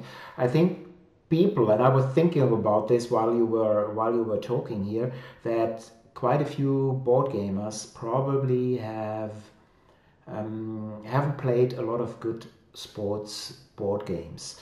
So they are thinking that this next game may not bring the excitement. And I think football, soccer game for you people overseas, that simulates a single game. And 11, as we said, is not such a game. That would be my holy grail, to have a game that simulates the ebbs and flows of a football single game within a certain time limit, within 90 minutes. I had so many prototypes here. Some played in 5 hours and were boring to hell, and some were too quick because it's very difficult. But I think a management game like 11 that has a good chance, because you are managing stuff, and in a lot of board games you are managing stuff and try to be more efficient. So, and coupled with the popularity of this team sport all over the world, there has to be more. And in video games, as I said, in Football Manager is so popular, and all the others are so popular. Although for me these games are nothing, because they are too much into micromanagement. You can be the second, the head coach of the below 15s, or you're responsible for building the stadium, but just the south side, and all this can be handled. This is too much for me. So I'm really curious here. But maybe, Ignacy, this is something that word of mouth may change in the future. to get into dates here, the campaign is just over. When will the game be out? Yeah, we are aiming the release for the Q3 next year, so exactly in 1 year, because the next year is this very weird situation that we have a World Championship happening in Q4 in Qatar. So for us and all our partners in different countries like Pegasus, hopefully in Germany, etc., is a perfect opportunity to have a football game released in Q3 or 4 when there is a World Cup happening in Q4 in the winter, because it is held in Qatar. So this is like a accidentally perfect timing for us to release the game during the World Cup and in the Q4 at the same time. Yeah, I agree. And for people who are now saying, wow, this is a long time and the campaign is over, no. Look for GameFound. Late pledges will be up soon. And if you follow Portal Games, you will get all this info. So it's not too late to jump into this game experience. And Yes, we will open the late pledge early January, and then it will be open for a couple of weeks, and then the production starts. So we have the game delivered in Q3 or 4. So yeah, in January will be your last chance to grab this amazing deluxe edition, because obviously you can buy later the game in the stores. But this deluxe amazing edition from the crowdfunding campaign still will be available in January. So is there, Martina, please. Sorry. Will we have a chance to see anything about 11 in Essen? We have our designer of the game, Thomas Jansen, as our guest at Essen. So we will have a prototype there, so somebody can talk with him, get a selfie, photo, discuss. So yes, he will be there. Yeah, very good and very good. And we have some comments here. First, Pete is saying all people need to play Portal games. So many good titles. Goes without saying, of course. But designer Stefan Risthaus of Orkrite and Gentis, who was here earlier, he says sports games feel like simulations, but you cannot completely simulate the mechanics of the sports world. But maybe players expect that more than in Euro games. Yes, but this may be true, Stefan, because there may be this disconnect that Ignacy mentioned earlier. You're not thinking about that you're building this castle in Burgundy or in Tuscany, but feeling that you should be at the sideline of the turf here and directing the players or managing them. That is different. We are living in an abstract world. All these tabletop games are abstractions, and only in our mind they can come to life. But maybe this is something. But we have more comments here. Let me just see. And Björn, so Martina's worse half, so not better half, the worse half, he's saying the out-of-print Blood Bowl Team Manager counts as one of the best sports games. Yeah, thank you, Björn. I think that is absolutely correct. Besides this title, I never heard about a good sports game. Yeah. And then Stefan is saying Millionen von Schwalben. This is, I think, the Swiss one, but I'm not sure. Maybe I'm wrong here. It's a great one, but it is a tournament, not a full season simulation. So it's like the old game from Australian Design Group. I think later redone by Lookout World Cup tournament soccer. Yeah, I played it last weekend. Okay, you played it last weekend. Yeah, I saw a photo on Twitter. Yeah. There was one smart game that was simulating a match, but in an abstract way, as you just said. Like you're playing the match, but it is like this abstraction. It was called Finale. It was from Cosmos Spiel. It was a Zweispieler, the square box from Cosmos. Yes. I bought it in the used games stores at Essen a couple of years ago, just for like a 10 euro or 5 euro, whatever. And it was a very nice surprise. So Finale from Cosmos Old Spiele, you can find it at Essen in the old games booth. Yeah, it's a difficult thing. I would briefly go to war games and to Martina, because Martina is also a wargamer and one of your favorite titles. And Ignacy, I did my preparations here, so you'll find out very soon. Martina, you love Virgin Queen by GMT. You like Here I Stand a lot. So these are one of your favorite titles, or two of your favorite titles, right? Yes, of course. And when we was talking about bad rules, I was thinking about, okay, when I have a normal bad rule for a small game, it's not like playing Legend Queen, where, where you always have to read before the game the 40 sides of rules, and then while you're playing, you always are watching Flipping. and watching and watching, and how was that, and so on. So bad rules are really a personal thing. So I never would say Virgin Queen is a bad game because the rules are so massive, or I don't know. But you had done the German Edition, yes. edition. It must be so hard work to do this rules, really. Yeah, but it's yes and no because these are already developed. So just translating technical Yes. terms, it's not that bad normally here. But what I found interesting, and that's why I was asking, because I know because we were sitting in the same room playing Here I Stand and Virgin Queen, and that you love this game so much and that you are looking for players. And Ignacy might now already know why I'm mentioning this. He may not. But going back to this wonderful podcast, Board Games Insider, and in episode 195, there was a question from someone who said, what was your longest or gaming experience? And you had a outstanding story, Ignacy. On Here I Stand. Can you please repeat this? Yes, my experience with Here I Stand is legendary here in Poland. Everybody heard the story.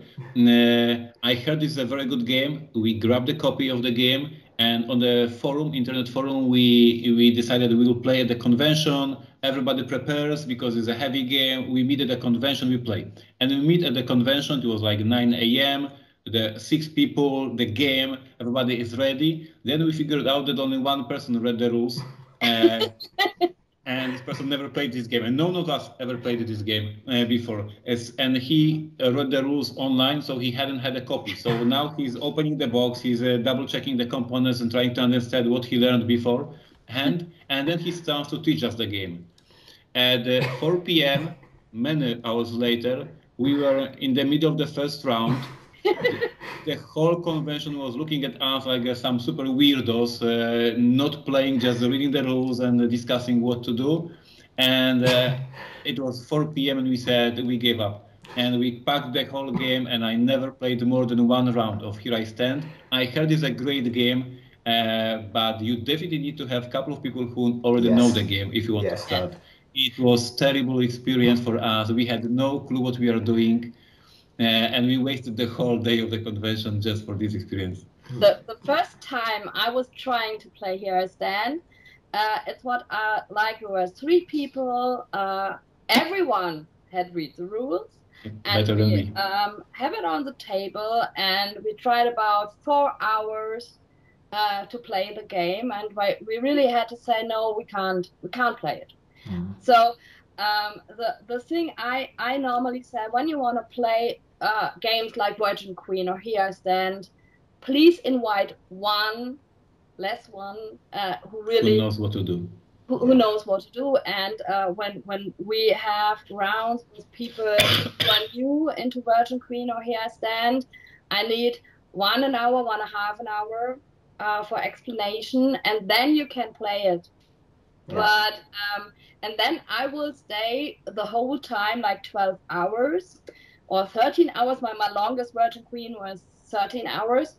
I will stay with you and help you to play. So I will play my thing, but I will help you to play and after that, you can play it.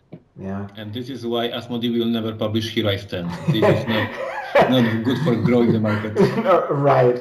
Yeah. But it's an amazing experience. And Ignacy, if you ever get a chance, follow the what Martina is saying, this advice that somebody should really know what they are doing. With the whole seriousness, we have here in Poland a wargaming convention only for the war games. I was not able to go this year, hopefully next year.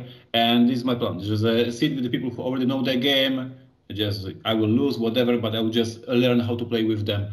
Reading it through the rule book, very difficult task. Too difficult task. It's too much. But especially you, Ignacy, you'll love it because it's so full of story. It's so narrative. There's so much in there. You definitely love it. It's just the hurdle to get into these games is very high. But if you know people who play it, yeah, get your chance. But Ignacy, we are almost here to kick you out. By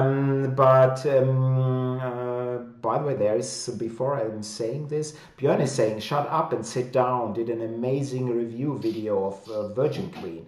So, Ignacy, you know, when you are out... I did not play Virgin Queen. Okay. Didn't get it. Okay. So I understand. So don't bother with Don't this. watch it. don't watch it.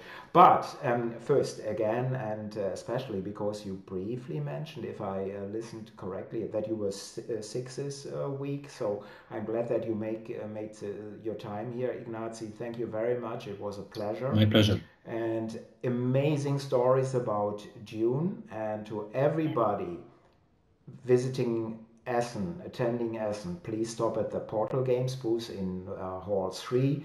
You cannot miss it. Do not only check out Dune, the new Dune game, check out Vienna Connection, check out the whole line. Maybe you are able to talk to the designer of 11. Check out the Game Found late pledges starting in January. And yeah, that's everything. So we bring cookies. Bring cookies. That's also important. Don't bother bring any beer. Ignacy is so smart. He's not drinking any beer. This is for people like Steven and me. So tea, cookies. I have a question. If you can answer it in 1 minute, because the time is almost off. But why the thing that is called a Lebkuchen is only available in German later in the year? Because it's a cookie, Lebkuchen. Because it's a Christmas cookie. It's only in Christmas? Because I buy it when I go to Essen, I buy a ton of it because it's available. But when I go to Nuremberg Fair or another time, there is nothing in the stores. So only when I go to Essen, I can buy Lebkuchen. Yeah.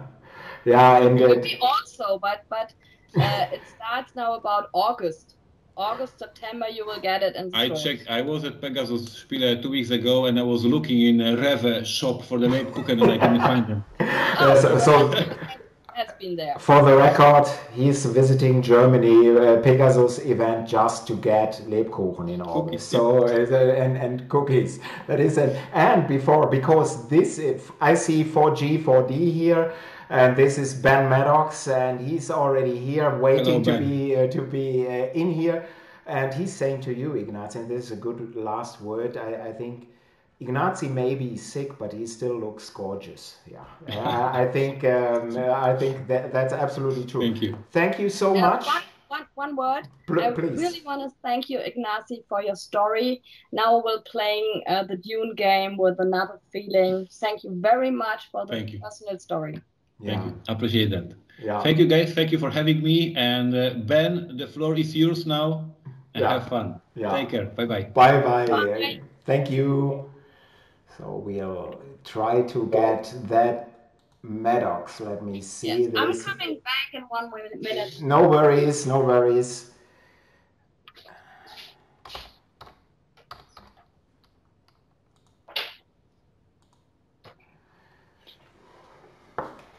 So we are calling Ben. Let's see. There he is. Am I here? Yes. Can you see me? Yeah, we can see you. Oh, so introduction. So you were talking about playing that sort of that filler. That filler. Here I stand. So, but it's very light. To the two people who are not knowing this person, this is Ben Maddox. 5 games for Doomsday, The Beast from Berlin, and now The Dice Tower. I mean, I've never been called The Beast from Berlin before, but I never want to be called anything else from now on. I think this is a very fitting name. I think it's wonderful. Martina is back in a second here. Ben, one question. Yes. So you're doing Dice Tower now? So I have a show on the Dice Tower, yes. Yeah, and of course 5 games for Doomsday. You cannot swear at the Dice Tower. Is this This hard? is true. I can't swear, no. I'm not sure about ConWorxx, though. Can I say bum? Of course you can. Of course you can. So, and I thought for tonight, because it's Friday night, I'd bring a glass of wine to class up the joint a bit. You see? This is wonderful. And do you know each other? Do you know each other, Martina, from Germany? You've never met. Hello, how are you? Hello, I'm fine, and you? I'm very well, thank you. I like your lighting. It's very mysterious. So you can see you, but the rest of your room is shrouded in darkness. It's very exciting. What are you drinking, Uli? I'm now switching to Glenlivet here. Ooh. So I'm now in that mood for a whiskey. And topic still, we are continuing now for about an hour. And we will talk about the gaming year 2021 and highlights, conventions. And one thing I would like to hear later maybe, your expectations of Essen, but also your Berlin experiences. What you think about the Berlin convention. And and Pete is saying here, of course you know Meeple Pete, Ben. Who doesn't know Meeple Pete? Exactly. I mean, I hear that Meeple Pete is constantly turning down phone calls from Brad Pitt. He's just like, will these Hollywood stars stop phoning me? I'm much more famous than you are. Meeple Pete is one of the great stars. He is. But he's saying, who is that hippie? So, and I think he's not. Yeah, I need to get a haircut. I don't disagree with you. Okay, so Ben, your personal gaming highlights of this year so far. So, it's interesting, isn't it? Because, I mean, people were talking about how COVID has been a negative, but there's been one great positive about there being no conventions. Because whenever I go to a convention, Uli always seems to turn up. So having a year and a half without being in the same room as Uli has been, frankly, a blessing. I don't have to hear any crappy songs about terrible ice hockey teams. And, you know, I don't have to hear people calling me the Beast from Berlin. It's been a blessing. But no, so last night was a watershed night. And I find myself even thinking about it getting a little emotional. Because we had this brilliant local game group. In a sort of what do you call it, a Familienzentrum kind of local place, and it built up over sort of 5 years from about 3 people in a room to about 60 or 70 people coming every week, right? And it was great, and it was a great crowd, and it was old people like me and young people and people from Israel and people from Australia and people from Canada and people from France and even occasionally in Berlin, the people from Germany. And it was this wonderful game group, and people were playing everything. You know, it wasn't just, you know, light games. It wasn't just miserable old men with grey beards playing Praga Caput Regni or whatever. It was, you know, a really vibrant group, and COVID killed it, of course, right? Yeah. Because people can't get into rooms anymore. Yeah. And last night was the first night back after a year and a half, and like all of these people, you know. So I had a very small bubble of people that I was playing games with and hanging around with during COVID. And it's opened up sort of regularly, but, you know, I guess it's a summer thing. You don't start a board game meetup in summer. You start it when it's, you know, pumpkin spice latte weather, you know. And just all of these people I haven't seen for a year and a half. And they've all got big beards now, and their bellies have grown 20 times. And, you know, these people I never really spoke to, but I didn't realize that were sort of, and this might sound over-egging it a bit, but a real sort of integral part of my social life, even though I never spoke to them really. They were always there, like once a week, and I would see them, and we'd pass in a corridor or something, or I'd see them playing Wingspan at a table or whatever. And it was just so... And what was so amazing is after the first sort of weird 5 minutes where you had to check in and show your vaccine passport and write your name and address so Franziska Giffey can look at my emails at night and things. Felt within 5 minutes, it was as if we'd never left. Yeah. Right? I realized how much I missed it. And, you know, having a few beers and then, you know, cycling home and hoping the police don't catch me and breathalyze me because I'm over the limit. And all it wouldn't happen in Berlin, by the way. You watch each time I'll get breathalyzed on my bike. And it was just, I mean, as a highlight, it was a real, you don't really, the pandemic was weird, but I don't think realize how weird it was until you go back to normal. And then you go, bloody hell, that 18 months was weird, wasn't it? Yeah. And last night was a real sort of affirmation of why I'm in this hobby, because it was just so, it was like putting on a warm coat. It was wonderful. And as a highlight, I can't think of anything better. Something just completely normal was totally my highlight this year, and I think that reflects how weird the pandemic is, right? But this was a wonderful story, and thank you very much, Ben, for mentioning it, and quite emotionally. But I think it's truly important. Martina, do you have a? Of course, you're playing with Björn a lot, so you have one regular partner already there. But you need, especially not only because of the jury game of the year, but you need to play with others. Is there in Cologne? Is there a group you're playing with that? And now you're getting back to this group, or are people still scary? How is it for you? So when I started to be Spiel des Jahres, we had Corona, so I didn't have these groups before, and I just started to have all my little groups back, which I had before. I was started last year August, and then we started to play with groups, with small groups, and then we stopped it about September. October, then we stopped playing at all, and I was always playing with Björn and the kids. That was the only people I could play with. And now I'm starting back again to doing the small groups. I know that in Cologne there are a lot of huge things like Alibaba and so on, and I will have to start sometimes, but at this moment I really have only the small things to play with. And by the way, this is totally irrelevant, but is Alibaba still named Alibaba, or is this?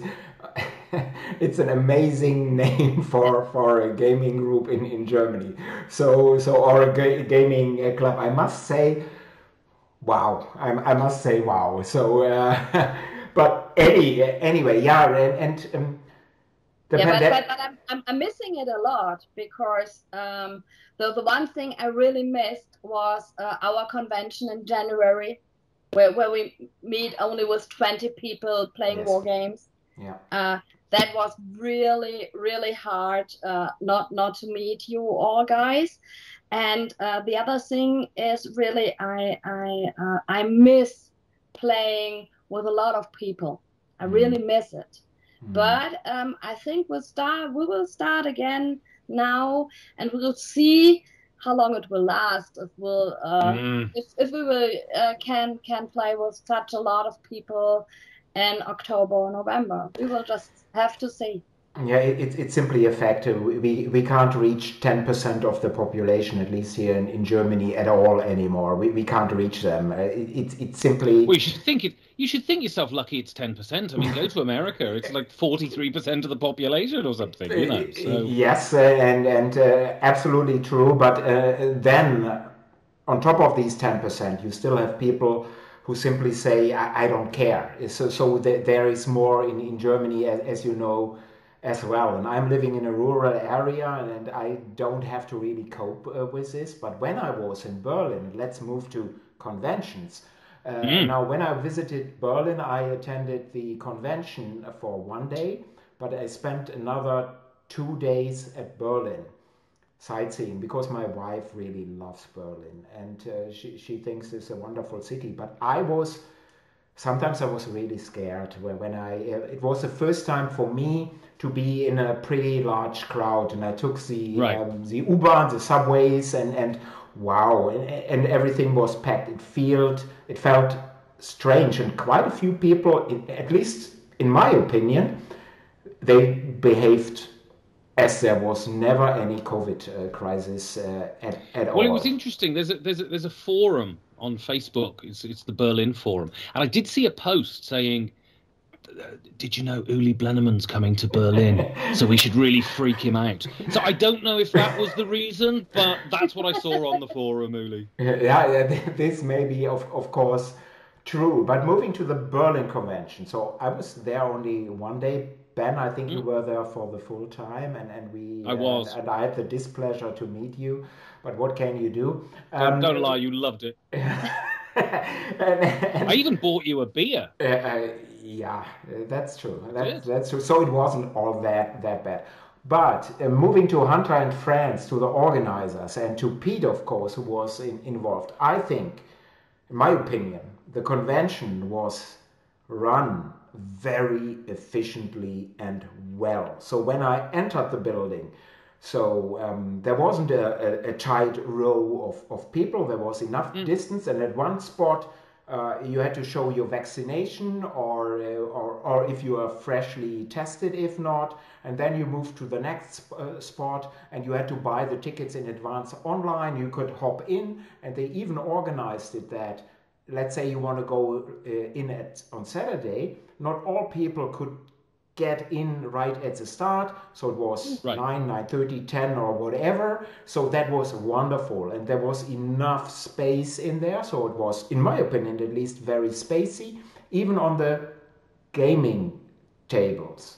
Final comment before I go over and give it over to you is what felt, but only initially, a little bit weird, but these are apparently Berlin rules. For people not in Germany, we don't have one central rule for everything. There are federal states in here, so the federal states of Berlin may have different rules than Hamburg or Nordrhein-Westfalen, where I'm living. So so for instance, one of the rules in Berlin is that you have to be in a polyamorous relationship.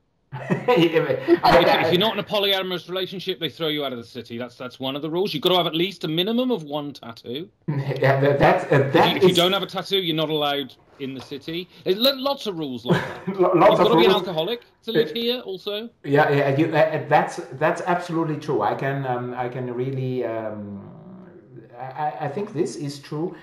When you're outside and walking on the sideways, you have to have half liter of a beer in a bottle. Yes. Otherwise, you're not a Berlin person. Otherwise, you're kicked out. So that's what it should be. If you want to be a real Berliner, it should be a Sterni. Absolutely true. But what felt a little bit strange initially was, as soon as you sat down at a gaming table, you were allowed to remove your mask. And when I saw this initially, I thought, this is strange. But then I thought, if you're going to a restaurant here in Germany, as soon as you sit down, and you may remove your mask, and it's not only because you're eating, it's all the time while sitting. And of course, a restaurant is a much closer space, and these halls were wide. So I could understand this. It was just that initially it felt strange to me. And this is also the difference to Essen. At least right now, rules may change. That at Essen, all the time you have to wear your mask.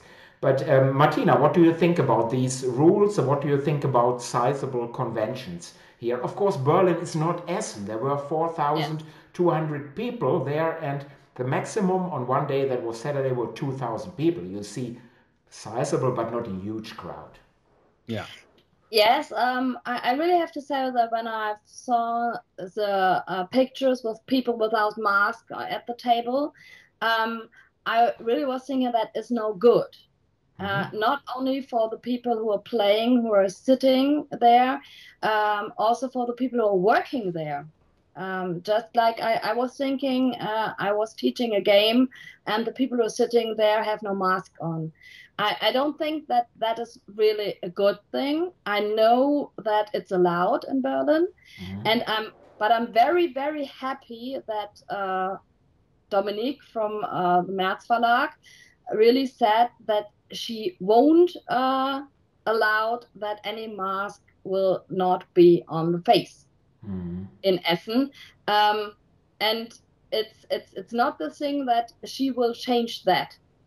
That is a thing that will really count and that will be. And that is one thing, my opinion to going to Essen is not that bad. I can't say how I would feel when I were in Berlin at the Berlin Con and they put the mask off. I don't think that's really a good thing at this time. Even if we have 3G, so. Yeah, but 3G is not good enough in my opinion. But before we talk about this and mention to overseas people what this means, one look into the chat, and then I would like to hear Ben's what he thinks about, or what he thinks about the Berlin Convention. Because designer Daniel, good to see you back. He's saying in Park Slope, where I live, it is required that you either have children or dogs, preferably both. And then there's another Daniel, he's saying, is that slang for different kinds of booze? Yeah, probably. And Daniel, designer Daniel is responding, no, but the decision to have children or dogs sometimes results from booze. Yeah, absolutely. Absolutely, yes. Alcohol is the creator and the solver of all problems. No, I'm having another whiskey here. But Ben, I notice you've got the bottle right next to you. for Ben's coming on. I've got to have at least half a bottle of scotch next to me to get through this next hour. Yeah, if I'm having you, that troublemaker, then it is what is needed. But what did you think about the Berlin Convention, Ben? So I've had a sort of checkered history with Berlin Con because they had a couple of years where they were in one venue, and it was the most Berlin venue you could imagine. So Berlin is, and pardon my French, Berlin is bullshit. It has this idea of being like this great city and it's the best of everything, and it's just a lie. Berlin is built on a complete lie. And BerlinCon had 2 years where they were in this building that was very Berlin, and in the sense it was super cool. It looked super cool. It was all bare brick walls, and it was this building on multiple levels with the hole cut out of the middle of the floor so you could look onto each level. It looked amazing and was completely useless for a board game convention because everyone was just squashed into the sides of the room. It was awful. And then they would lock up all the rooms apart from one corner after 7 o'clock. So there was, the open gaming for the entire convention was like, 30 square meters or something. It was awful and very Berlin because it just looked cool, and that's kind of what Berlin is. It looks great and there's absolutely no substance to it whatsoever. But then they moved next door to where it is now. And what a difference a location can make. And I felt before that the focus of the con was on the publishers. Get the publishers. Yes. And for whatever reason, whether that was financial or this feeling that... a lot of board game media type people, they like to be friends with publishers because it's sort of an endorsement that they're part of the industry. Where, you're just speaking into a bloody microphone. You're not part of the industry, And I am exactly the same as that, right? And so it felt like the balance was off. It was really focused on publishers' tables and not a lot of open gaming. It didn't feel focused on the gamers. And then they changed the venue. They had an open gaming place and they had a publisher place. And it was brilliant. Yes. And this was 2019. And it really felt like, wow, BerlinCon is gaining momentum now. This could be, Europe's second convention in a couple of years, Yes. It'll never be Essen, right? But it could be bigger than the UK Games Expo. It could be, a kind of convention that people from outside of Europe are thinking of coming to in a few years' time. It had that potential, I think. And then Corona happened. And it just slowed down the momentum. But to see it open was really nice. Indeed. And it was smaller than it was previously. And there was a lot of publishers not there. But what was really nice this year is you had sort of Berlin designers coming in and having a booth, like some playtesting their games, and Bert Eisenstein was there selling his stuff. And he feels like real sort of foundational Berlin board game stock to me. You know what I mean? He's one of the sort of OGs. And Jeffrey couldn't be there because he lives in, where does he live now? Freiburg now, I think. Yes. And I see your point with the masks. I understand. And I think if you come from an area in which that's not normal, then it's weird. And if you're coming from, so you were saying that, you've been playing with your partner and now you're in small groups, branching out into a big group suddenly, and then no dickhead's got a mask on, I'd imagine would be an absolute nightmare. I completely get it. But what was interesting, so I think, no, you can't guarantee this, but I think a lot of people were like this. I went to the convention with my bubble, the people I'd been with for the last 18 months, right? We're all vaccinated. If we're going to give each other corona, we would have done so by now. And what was really interesting is that people were very disciplined. Yes. In that at the tables, the masks are off. The minute you stand up, before you stand up, you put your mask on. And I don't remember, but I think at the demo tables, I kept my mask on. I can't guarantee for everyone, but I did, because that felt weird because they weren't in my bubble. And when I went to the library to get games, I had my mask on. And as you say, Uli, it's a big ventilated room. They made sure that all the windows, that lots of the windows and the doors were open. It didn't feel claustrophobic and it didn't feel dangerous. But I totally understand if you would be weirded out by that. And I think the decision at Essen to make sure everyone's got them on all the time is probably the right one, because I think you will have a lot of people coming out of sort of caves that they've been living in for 18 months and going into this room. And I think Essen's going to be weird this year because it's going to just be essentially Germans, right? And a few Dutch people, I guess, and a few sort of outlying Americans who are coming over. So it's not going to feel like that big Essen this year, but it's good. I think having the masks on is a good idea. Yeah. And in Essen we'll have about 30,000 people. Right. One day, so it's a lot of more people than absolutely we had at Berlin. So I think this is what März Verlag will let in per day. I doubt that they are. It's per day. Yeah, but I doubt that they can manage to have 30,000 per day. I think on Saturday, yes, it may be less, but I'm a little bit scared by 30,000 people, especially at the entrances and pretty much at the same time and moving into Essen. So that's what I'm thinking. And that's why I also think that having the mask on all day is a great decision.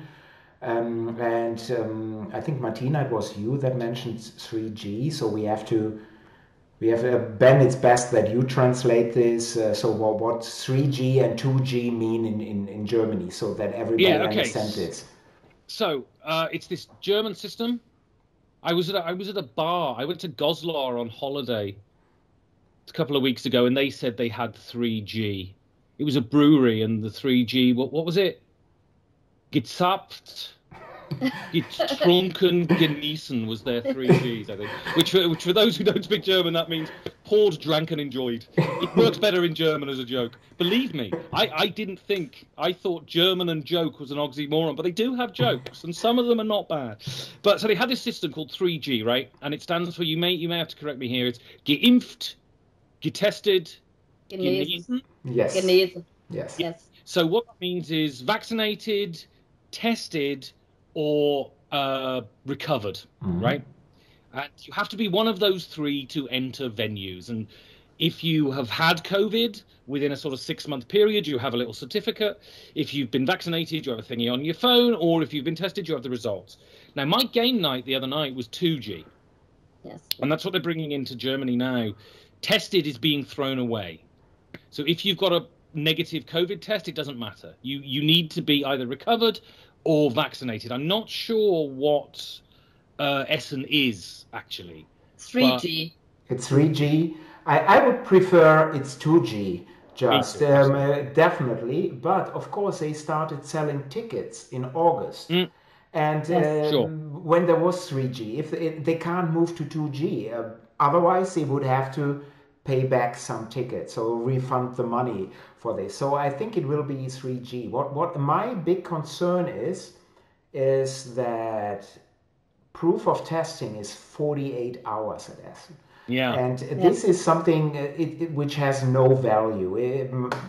You know this. If you have a 47-hour-old test, it's nothing. It's really nothing. And as you know, both of you, quite a few people still in Germany are not vaccinated, or so, and the youngsters can't even be vaccinated at this moment.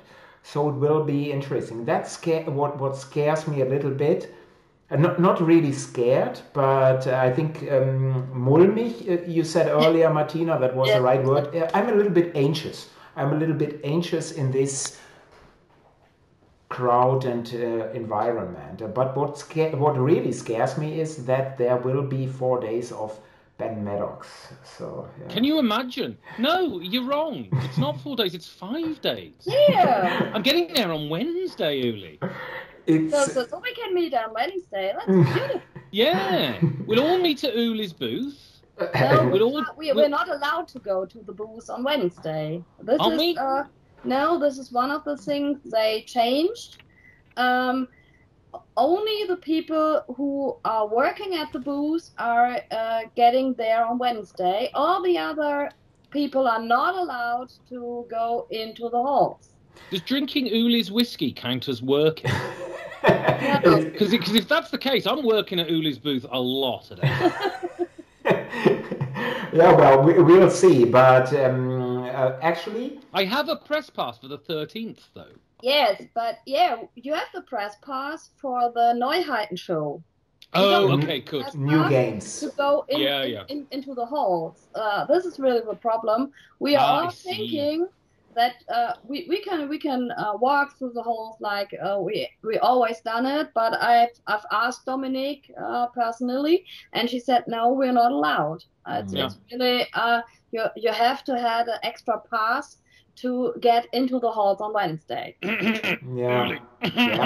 I'll see what I can do, Ben. I hear you clearly here. And we have lots of comments here in the chat on alcohol. I won't repeat them. So it sounds like the drinkers union here. So I won't repeat them at this moment. But by the way, did you speak to Stephen? I only caught the last sort of half an hour. Did you speak to Stephen about his new car? Yeah, of course we had to. He's it's a retirement, which means I'm getting a Corvette and driving through the south of the US. So that's what retirement yellow is. Though, isn't it? Isn't it yellow? And to me, as a Schalke and Iserlohn supporter, blue-white, and he's having a Dortmund car. So what a nightmare! What a nightmare! I mean, I'm sure Stephen would understand this, but when I saw the post on Facebook, my first thought was, "Wow, how big is his penis?" So that's a difference here between Dice Tower and ConWorxx. You can swear here. You can. This is absolutely fine here. Penis isn't swearing. No, it's a beautiful construction of nature, really. Yeah. At least some of ours. Right. And Nick is saying here, hello to Nick again. I need to get there on Wednesday, Essen, to get a COVID test in Essen ready for Thursday, despite having 2 jabbed. Those pesky Germans don't believe the UK test certificates. And this is really true. So if you are not from within the EU, it will be difficult to attend the show because these certificates. No offense. And I know what you will say in a second, Ben. I have a pretty good idea, but for people from the UK, although it's the same vaccine, from a lot of different countries. It's the same vaccine. You need to get tested. And this is, of course, as Nick is saying, he wants to get in on Thursday. He needs to be tested before that. And it's not that. If you can't have if you haven't got any broccoli on your shelves and you can't get your car filled up at the petrol station, frankly, I don't know what to say. You need to get tested. If you're coming from Mad Max land, you need to get tested, in my view. Yeah, I think so. I do apologise. I do apologise to any fellow British people. And I'm sure any classy British people watching this didn't vote to leave the EU. So yeah, but, I do extend my sympathies to you all. Yeah, but which classy people from the UK should view this? This is another thing, of course. So yeah. ConWorxx is one of the most sophisticated publishers in board gaming. It's just the owner that's a complete ape. The games are fabulous. That's true. That summed this up very well. So Ben, what did you play this year which were outstanding? Which games did you really like and love? So on the subject of war games. when I got into gaming, I was sort of resolutely anti-war game. I just thought it was a bit weird. You know what I mean? Just sort of killing people in a game just felt a bit weird. But I've sort of softened recently towards that. And it wasn't after I interviewed Volker Runke. I'd been sort of coin curious up to that point. But then a friend of mine gave me Gandhi for Christmas. Not the man, the boy. I think the Indian authorities might be a little upset if he'd have given me actually Gandhi for Christmas. But anyway, and because I was sort of fascinated, and being British, you know, it's sort of part of the British heritage. And I just watched Gandhi the movie for the first time as well. And so I played that, and then I bought All Bridges Burning, and I played that, and these coin games are fabulous. And what you were talking about, having to go back to the rulebook and stuff, I'm a Eurogamer, and I'm a Knizia Eurogamer. I like my games to have as few rules as possible because I'm not very bright. So it's kind of a difficult, and apparently there's always these people, right? There's always these people who, no matter what game you play, it's like, oh yes, oh that light game you're playing. those kind of people. I had a couple of comments from people going, oh yes, when I feel like having a light filler, I play Gandhi. And it's like, oh, piss off. I only play games that take 17 years to complete. So, but for me, it was a real sort of hurdle to jump. But once I jumped it was great. They're really good. They're games that deal with politics. They deal with war. Obviously, Gandhi's super interesting because you have two non-violent factions, which adds a new sort of level of strategy. And All Bridges Burning is very much, you know, it's a part of history I have no idea about. I didn't even know Finland had a civil war, you know. And so, you know, playing through that history and it teaching you about that, and then going on Wikipedia and reading the actual sort of history afterwards, it's just great, really satisfying. They're not games I get to the table often for a couple of reasons, because my group aren't really into it particularly, and also they do take a long time. I mean, that first play of Gandhi, so we got All Bridges Burning down to about 2.5 hours, which I think is quite great. Good. Yes, that's very good time. It's a 3-player, but Gandhi that first time took us 7 hours to play, you know. But it sort of introduced me, because I interviewed Mark Herman, who also doesn't like Uli, and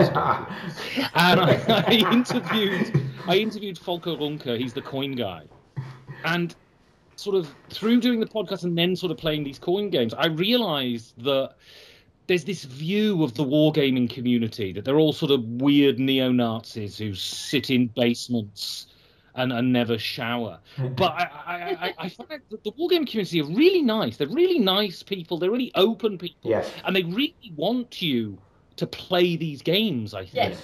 They're really encouraging. When I played Gandhi, and I posted on Twitter how much I enjoyed it. And the designer of Gandhi wrote back and said, hey, thank you very much. And his Twitter profile picture was these lovely custom dice that you get for Gandhi. Well, I thought you got for Gandhi. So I wrote to him and said, hey, where'd you get those dice? They're great. And he said, oh, I just had them made myself because, it's my game and everything. And I said, oh, great. And he said, give me your address. 2 weeks later, I had these lovely custom dice for Gandhi through the post.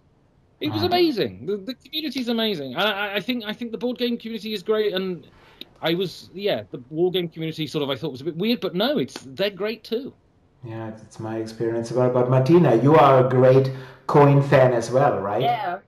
So I'm really happy to listen to your coin experience, because for me, coin is really a good system for people to start with war games.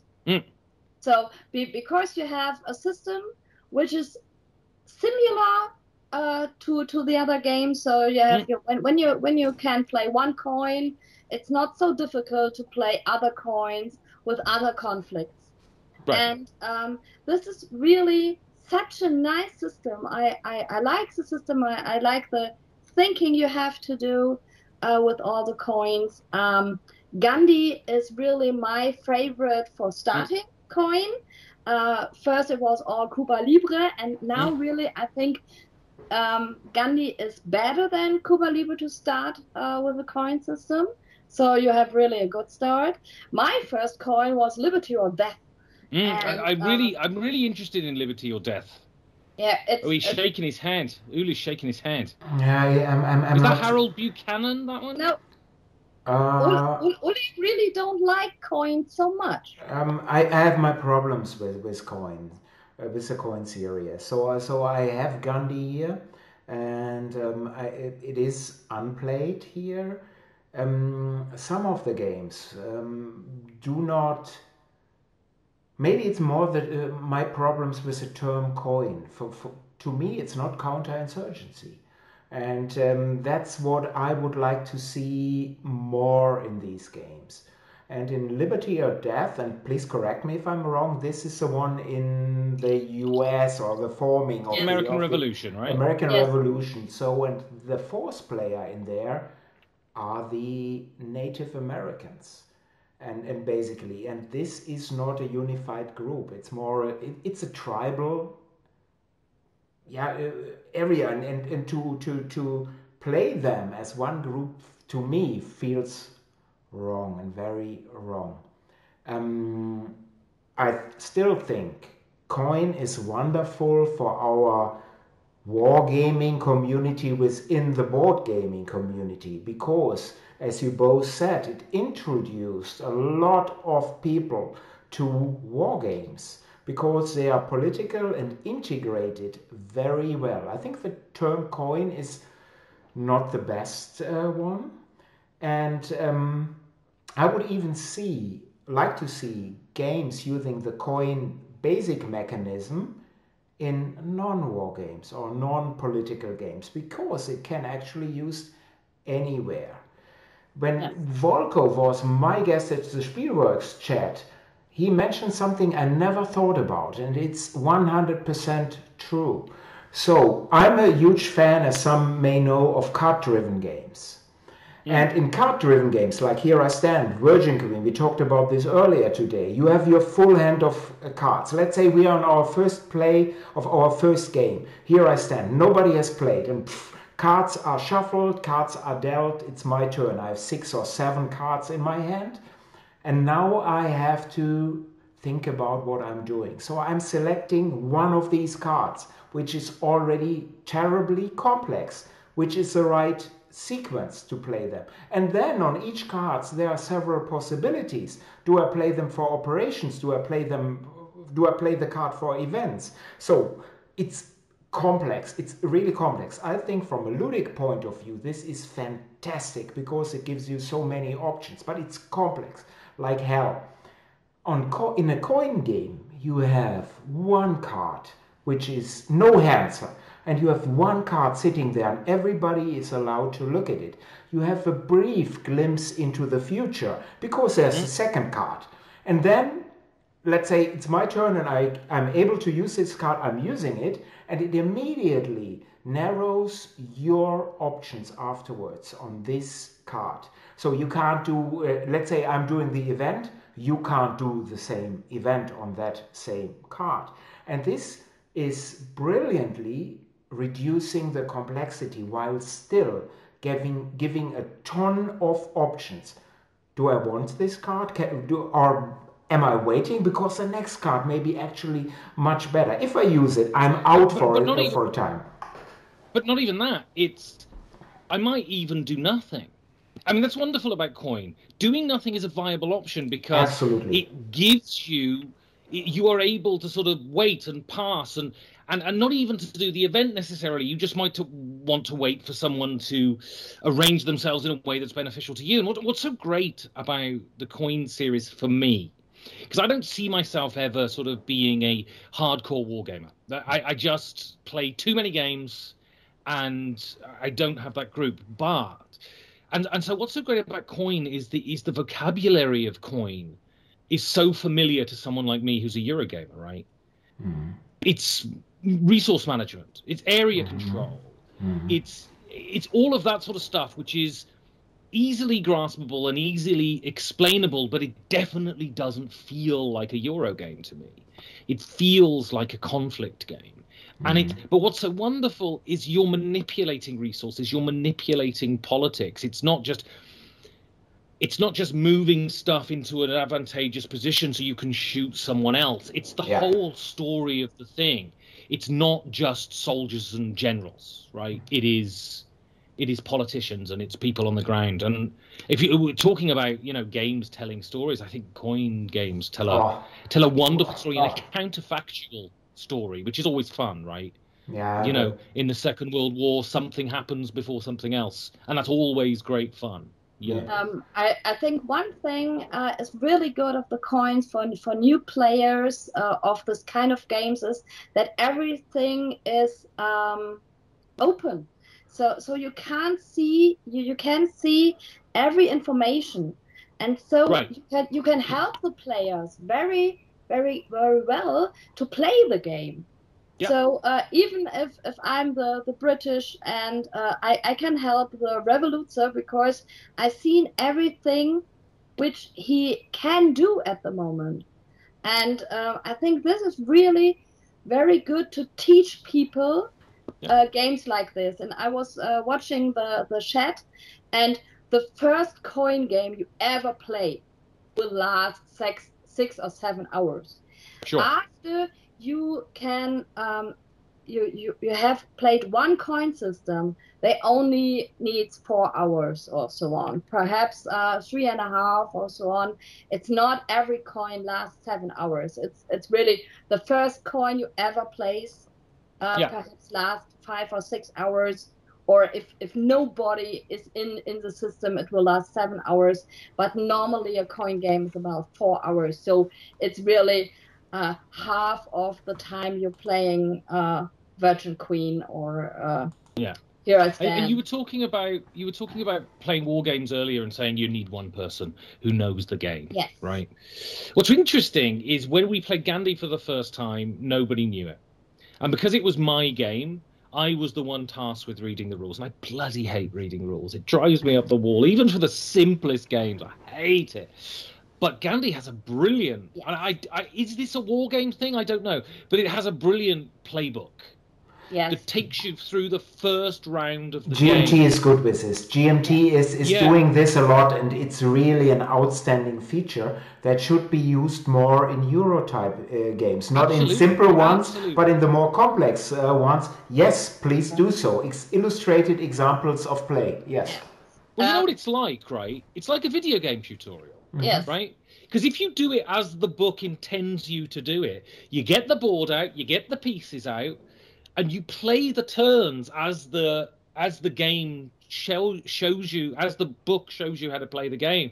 And so by the time you've played one round of the game by the time you get to the end of this playbook, and you know what you're doing, kind of. And I thought that was really, I mean, it was still a pain in the arse, but it could have been so much worse. Yes. Yes. You can play a coin game by yourself. When we were talking about games like Virgin Queen or Here I Stand, And it's really like when you don't even have played such a game, it's really, you read the rules, you think you have understand it, and then you have the game in front of you, and you're asking, okay, and now what should I do? What can I do? Right. So this is really when you have such a complex war game, or such a game with old mechanism, because Virgin Queen is not a young, very fresh game. It's really hard for the rules. There, I really would say take someone who really can the rules. Yeah. Okay. Yeah, I think every time that's always better, because if someone really knows the game, you can always turn around and say, "Hey, is this allowed?" Tell me what to do for this turn, and can I do this, and how does this work? But yeah, I was really surprised with the coin games, even though it was a pain in the ass. It wasn't a total nightmare because of that playbook was really good. I'm going to be back in 2 seconds. I just got to run for another red wine, but I can take a look at the chat, and most of it it was not really that important. Daniel was making the comment about the 7 hours war game. Yeah, in my opinion, as Martina said, not all coin games are 7 hours. So first and second is, to me, what is always important is this time well spent? And sometimes in a 30 minutes game, I would like to end it after 15 minutes. Sometimes after a 3-hour game, I'm saying, wow, this was wonderful. I'd love to continue playing. So but everybody has different attention spans and different groups or different thoughts about game lengths.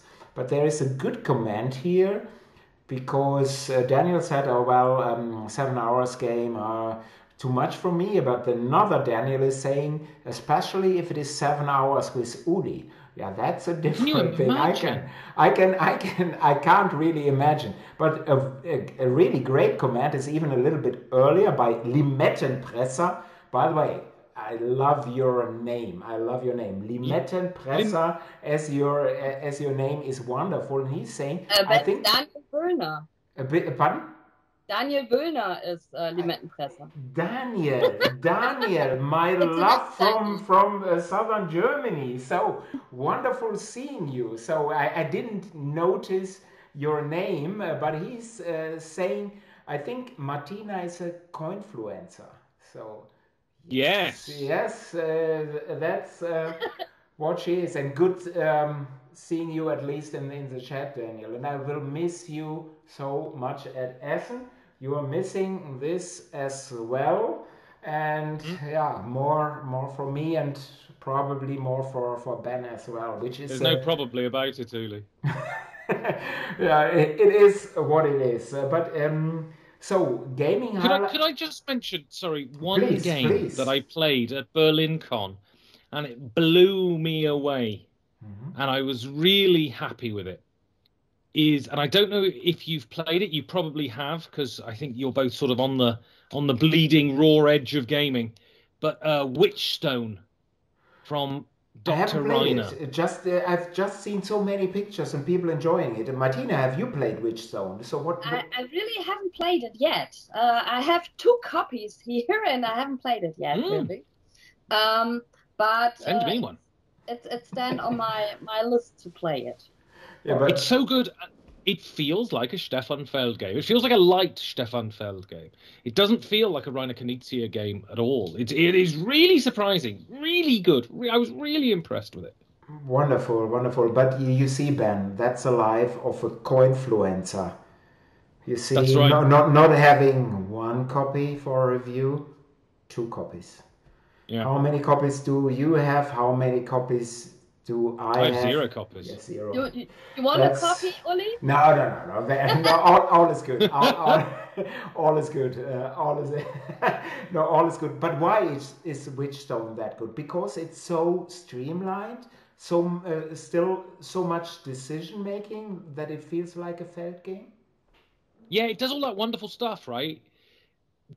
you do an action, and from that, it's quite sort of rudimentary in the way it's built. You do this one thing, and then you can move along this track or go around this circle.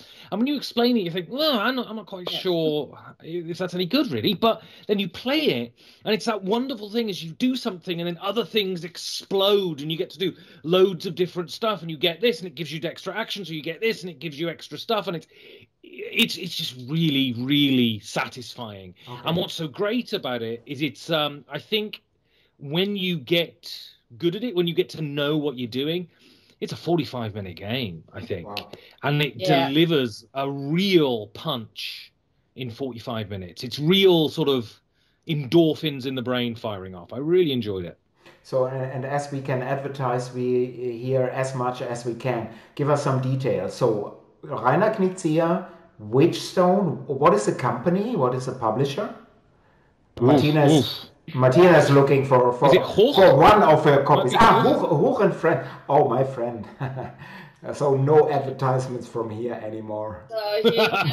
Yes, Hoch and Friends, Witchstone. So Witchstone, but I mean, there's no bloody theme, right? But I think theme is very overrated in board games anyway. You are a bloody troublemaker.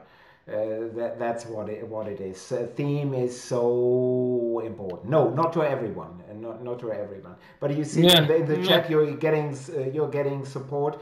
Daniel is saying, one of the Daniels, I have to say, one of the Daniels is saying theme is overrated. It is. Is one of the Daniels from Moses? Yes, one of the Daniels is from Moses. No, not anymore. We can disclose this. He is now with Frosted Games.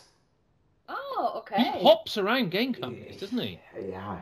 Nobody wants to keep him. Is he back in now? No, he's working from home office. Yes, formally he's confirming this. But there's Alistair McCullough saying theme is everything. So love for you from me. It's not everything, but I think it helps.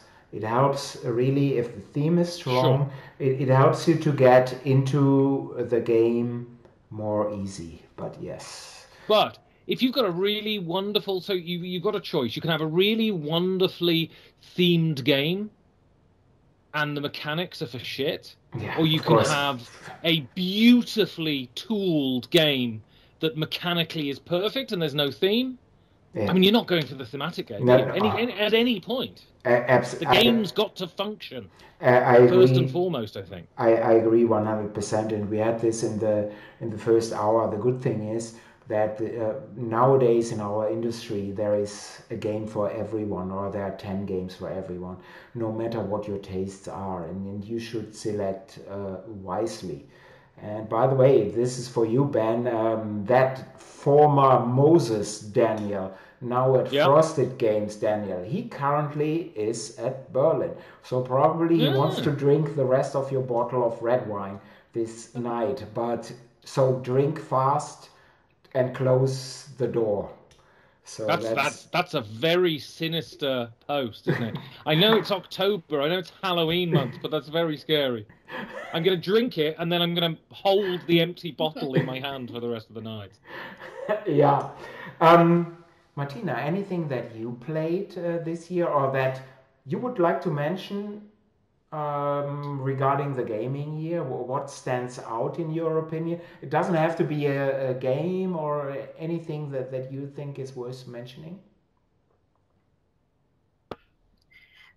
For me, it's really difficult because I'm playing so much games. I really love playing Robin Hood this year. So is that the one with the big storybook? Yes. The Kennerspiel nominated game from Cosmos? No, Spiel des Jahres nominated. Spiel des Jahres, yes, right. It's the Michel Menzel one, right? Yes. So I really enjoyed playing this game. It's like playing a Abenteuerbook. And I really enjoyed the tabletop mechanics to walk, and this was a game I really enjoyed. at school, I really have to say, Micro Macro is the burners. Really, every time I bring Micro Macro in school, the pupil will play it, and they won't stop playing, and they're saying, "Oh no, is school really over? Can't we play longer?" and so on. Berlin represent.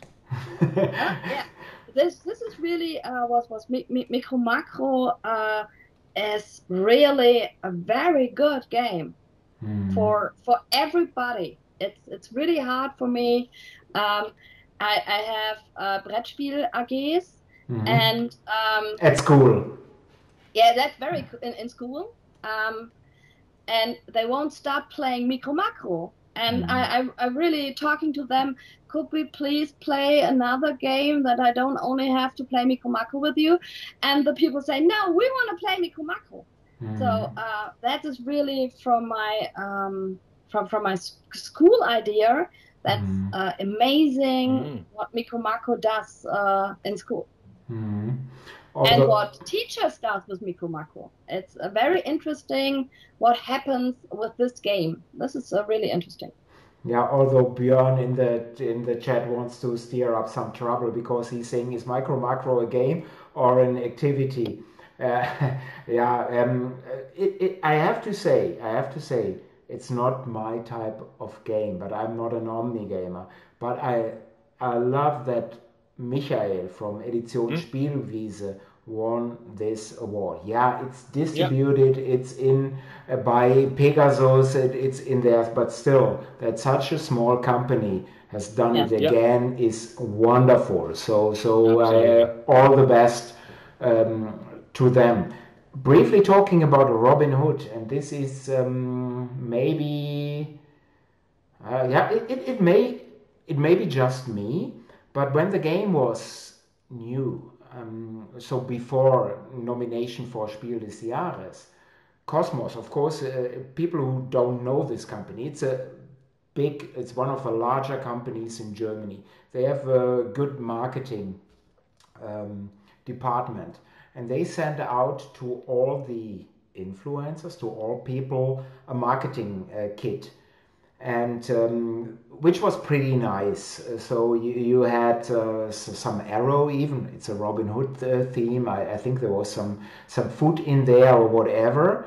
And of course, if you are smart marketing, if you have a smart marketing team, they tell you on that date you are allowed to post photos and to do this.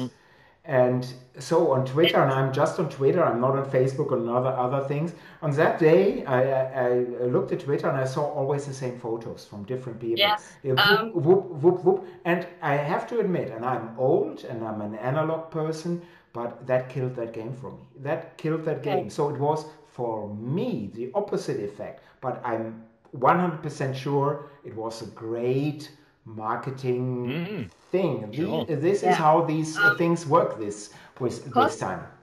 Yeah, Cosmos have two huge press events. The one was now last weekend. It's normally on a huge castle where 30 bloggers are invited, and they're allowed to play the new games they will come out. At the last 2 years, it's online. So this is why all the people have the same pictures, because we are playing together online.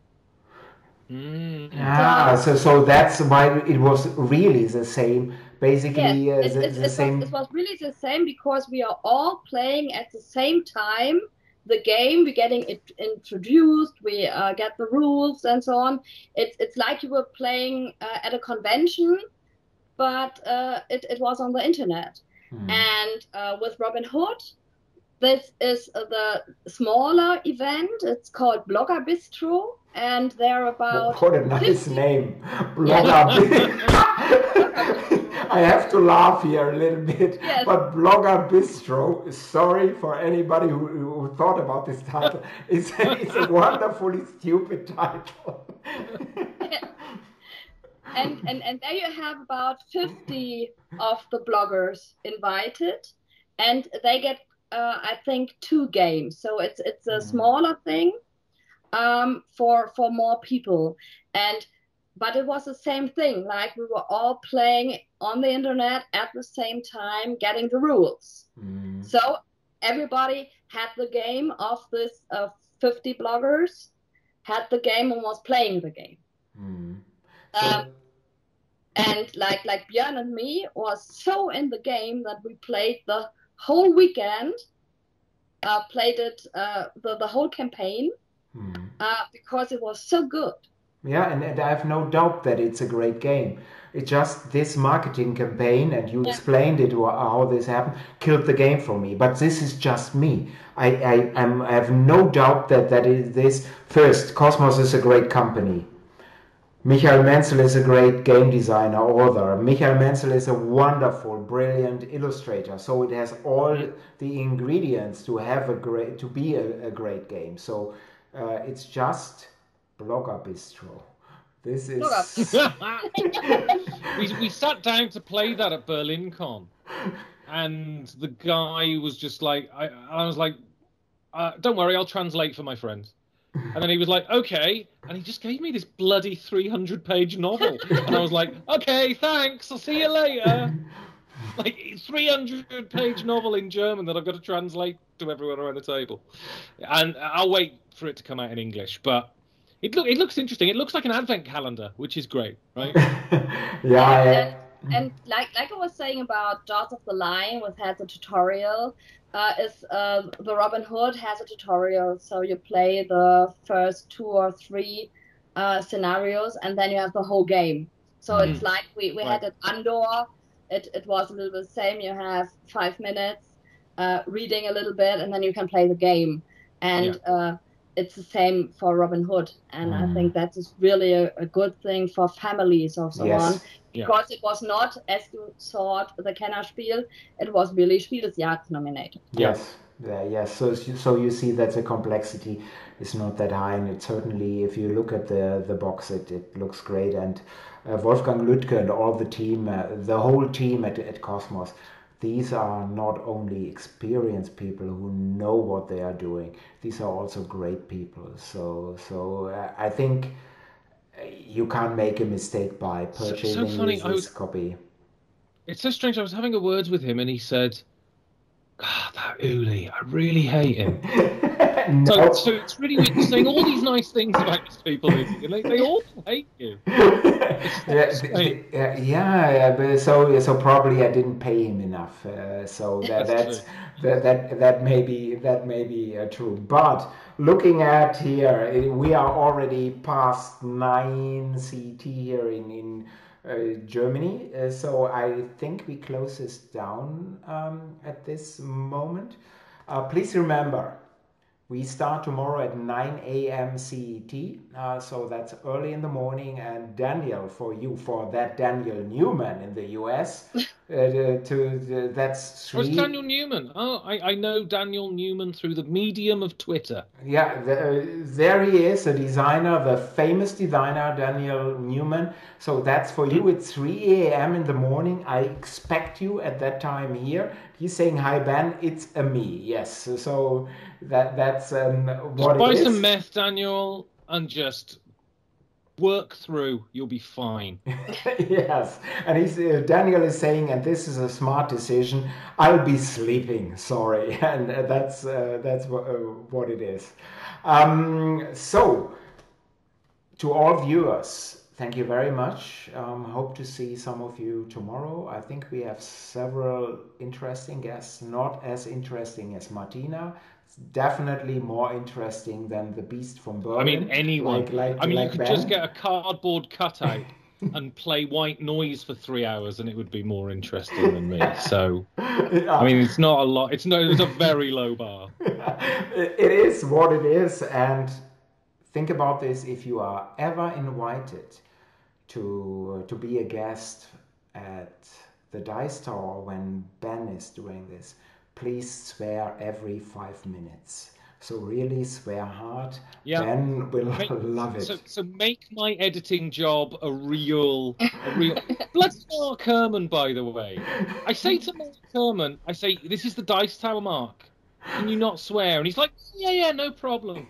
And then he's telling me this story, and he just, it's at the end of the show, and he went, yeah, and this guy came up to me and said, man, that Mark Herman's an asshole. Come on. Yeah, it is what it is. I think he did it absolutely in the correct way. So thank you for your time. It was wonderful. And Martina, we'll meet in 2 weeks. Ben, we will meet in 2 weeks, and hope to see some more of you at that time. Till then, bleibt alle gesund. Black Lives Matter. Bye bye. Bye. Bye.